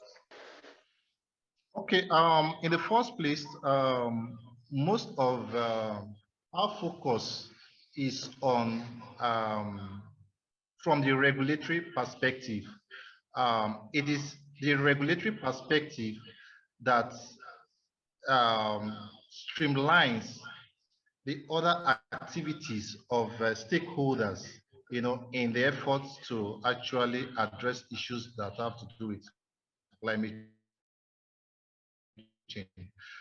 What we actually observed in the study is that now the frameworks, these documents supersedes the lifespan of particular governments because they are domiciled in ministries, departments, and agencies. So when a government comes and goes, the documents are still there. And that is why we laid emphasis on the implementation of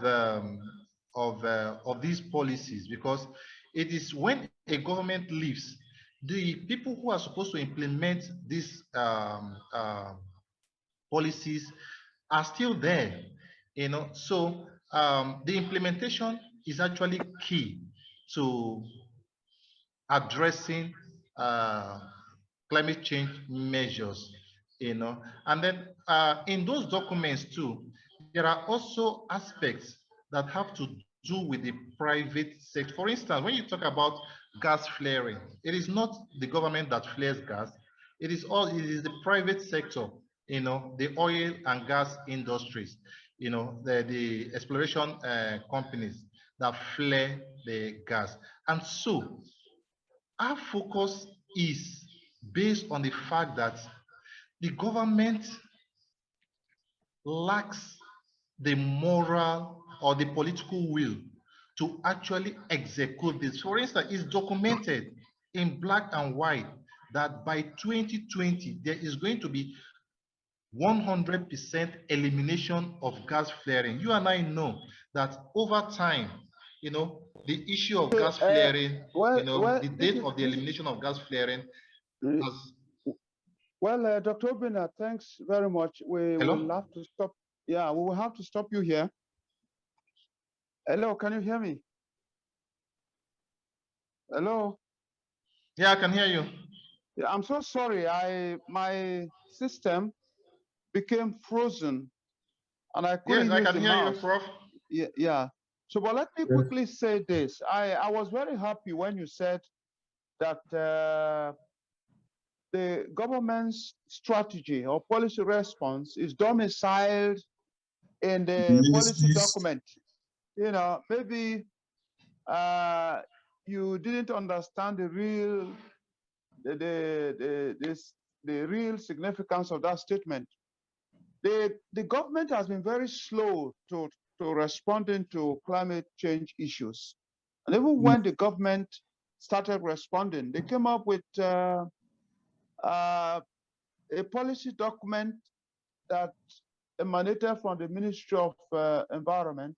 For a long time, the government had a unit of a climate change unit that had simple chairs, just to send home that impression that government is not very keen about climate change. And of course, the issue of Africa not being responsible for the amount of greenhouse gases we have in the atmosphere, Africa has contributed mere 3% greenhouse gas emissions that are responsible for climate change. Now, the real issue is not in the policy document. The real issue is in the interest that government continues to have in the development of fossil fuel, because research has shown that more than 70% of greenhouse gases in the atmosphere are traced to the fossil fuel industry, globally. So the contradiction here is that government is getting more involved in the search for oil, and at the same time saying that it is interested in reducing its profile, greenhouse gas emissions profile. That does not add up well when you look at the fact that renewable energy ought to be the alternative. So how much investment has the government done in the area of renewable energy? See, government is saying that the private sector has to drive these processes. So government is not very much interested in providing the alternative to fossil fuel. And so long as this is not happening, government is not making real effort at providing the alternative. We cannot say that government is interested in climate change issues. Of course, Nigeria is a signatory to the conferences, the United Nations Climate Convention meetings. Government has been part of that process for a long time. But I think that is only a smoke screen, so to say, because government has not made substantive efforts at rejigging the economic system that contributes to climate change. Because climate change is a global issue, but it's also a very local issue. The things we do at the local level matter.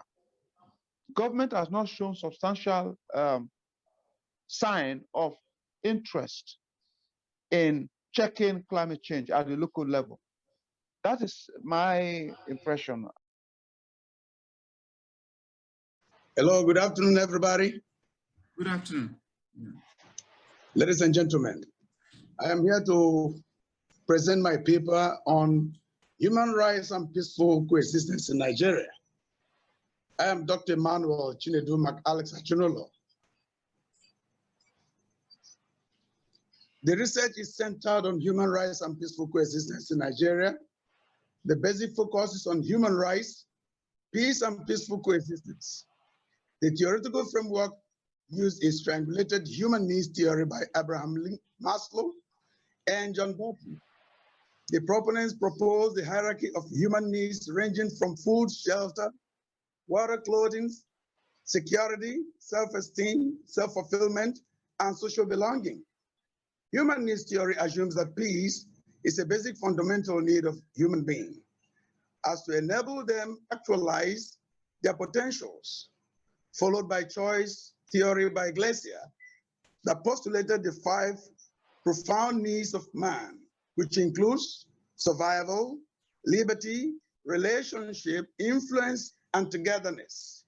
The basic objectives were to examine fundamental human rights observation and adherence, as well as its contribution to the peaceful coexistence of the people. And again, to evaluate the absence of human rights enforcement and its violation, as well as its attendant consequences. The research adopted the secondary method of data sourcing, where we consulted materials from textbooks, internet, and other literature sources. However, this discussion is all about the nexus between human rights and peaceful coexistence in Nigeria. Peace is universally agreed to be a meaningful social bonding of humans. Peace is a necessity in life, of course. We know that absolute peace cannot bring about development. So we disagree to agree, not to escalate it to a point of less coexistence.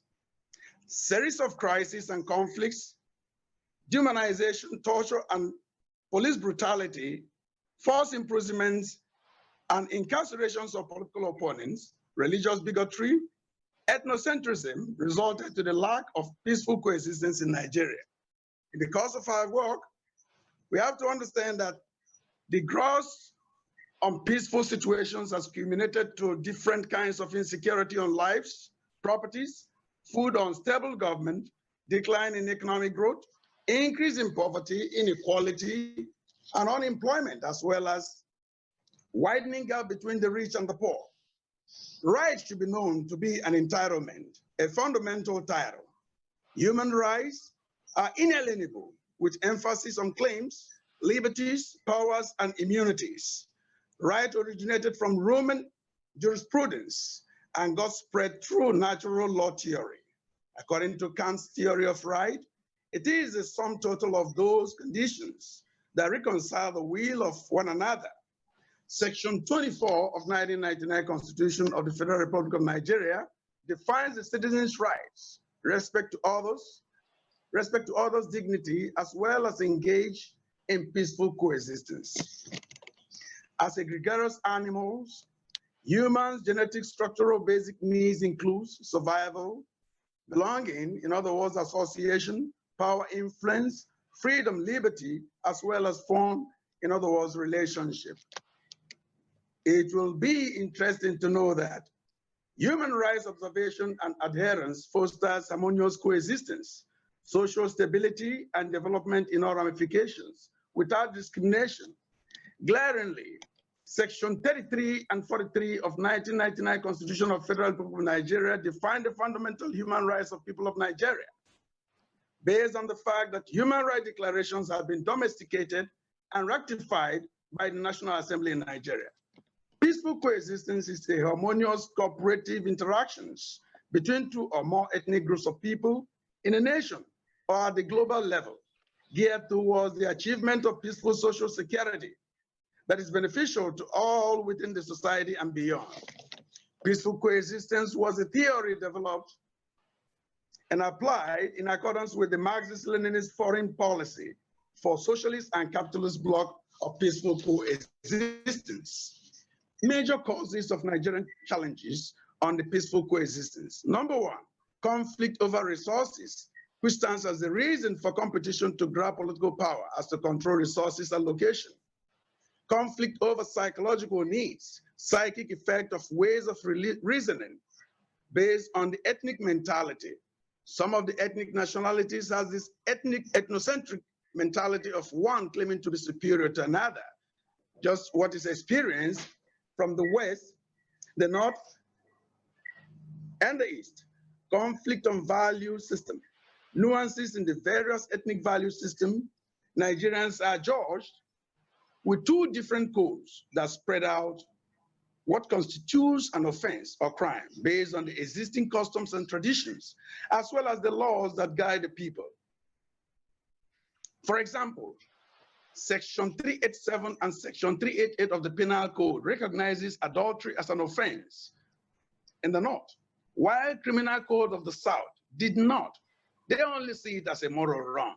Conflicts based on identity factors, such as factions, fractions, and existence of politics of identity, religious identity, ethnic identity, etc.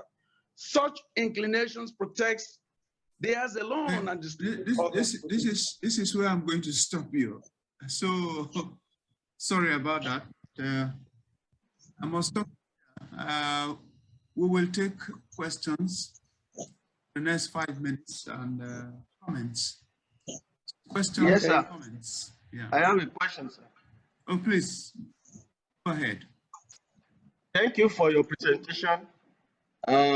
It's also an empirical paper like the first one, and the one we will have loved to see in very clear terms the components of your major variables of study, the human rights on one part and the peaceful coexistence in Nigeria.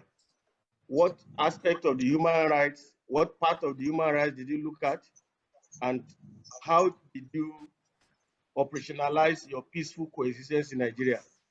The second worry I have is, I may be wrong, How did you marry human rights that looks more of an international concept, except it is domesticated by the different federating units? How did you reconcile that with peaceful coexistence in Nigeria? One looks like an internal affair, another looks like a continental affair. All right, thank you very much. It is important to note that the observation of human rights demands for respect for one another. And just as I said, in section 32 of the Nigerian Constitution, where it defines that every human being in Nigeria is supposed to have the citizens' right and respect to others' dignity, as well as engage in peaceful coexistence. The human abuse, and all the sectional discriminations is against human rights. And it's all these discriminations and abuse and torture and so things that is against equality creates the problem that we're having in Nigeria. And that is why there is a nexus between human rights adherence and observation and peaceful coexistence. It is clear that if you respect others, you will be respected. But if there is no congruence in that regard, there will be crisis. And that is why some parts of Nigerians are believing that they are being discriminated, they are being marginalized, they are being undermined. And this is what is causing the feud in Nigeria today that is leading to some parts questioning for secession. So there is every clear indication that human rights adherence and observation, meaning compliance to human rights, is a sine qua non to social coexistence and harmonious coexistence in Nigeria. Thank you. David, if I may join you to ask a few questions. I think it's important for us, what's the context for a paper of this nature? I think the topic is quite topical, human rights and peaceful coexistence. The question of rights, human rights is crucial in the discourse. Discourses on Nigeria's post-colonial political processes. Yeah, processes. So what are the variables? I think that was the question that David asked. How have you looked at human rights within the Nigerian context? Because even though there's some level of universality when it comes to human rights, the context is usually different. When you look at the Nigerian context, it's difficult for anyone to say that it's one and the same, true and with the context somewhere else, maybe outside Africa. So the context is usually, important. Yeah. So how did you operationalize the concept? I think that was a question that David asked. Yes. That is also important. Yeah, that is also very important. I think we should reflect on that. But of course, when it comes to talking about social and economic rights, you know that abuses in those areas cut across, goes beyond the shores of this country, that even in the developed countries, there are degrees of adherence of social and economic rights. So often our constitutions, especially in Africa, do not provide the way or the pathway for effective enforcement of social and economic rights. So that's also one reason we need to be able to understand the context and the way that human rights as a concept has been used in your paper.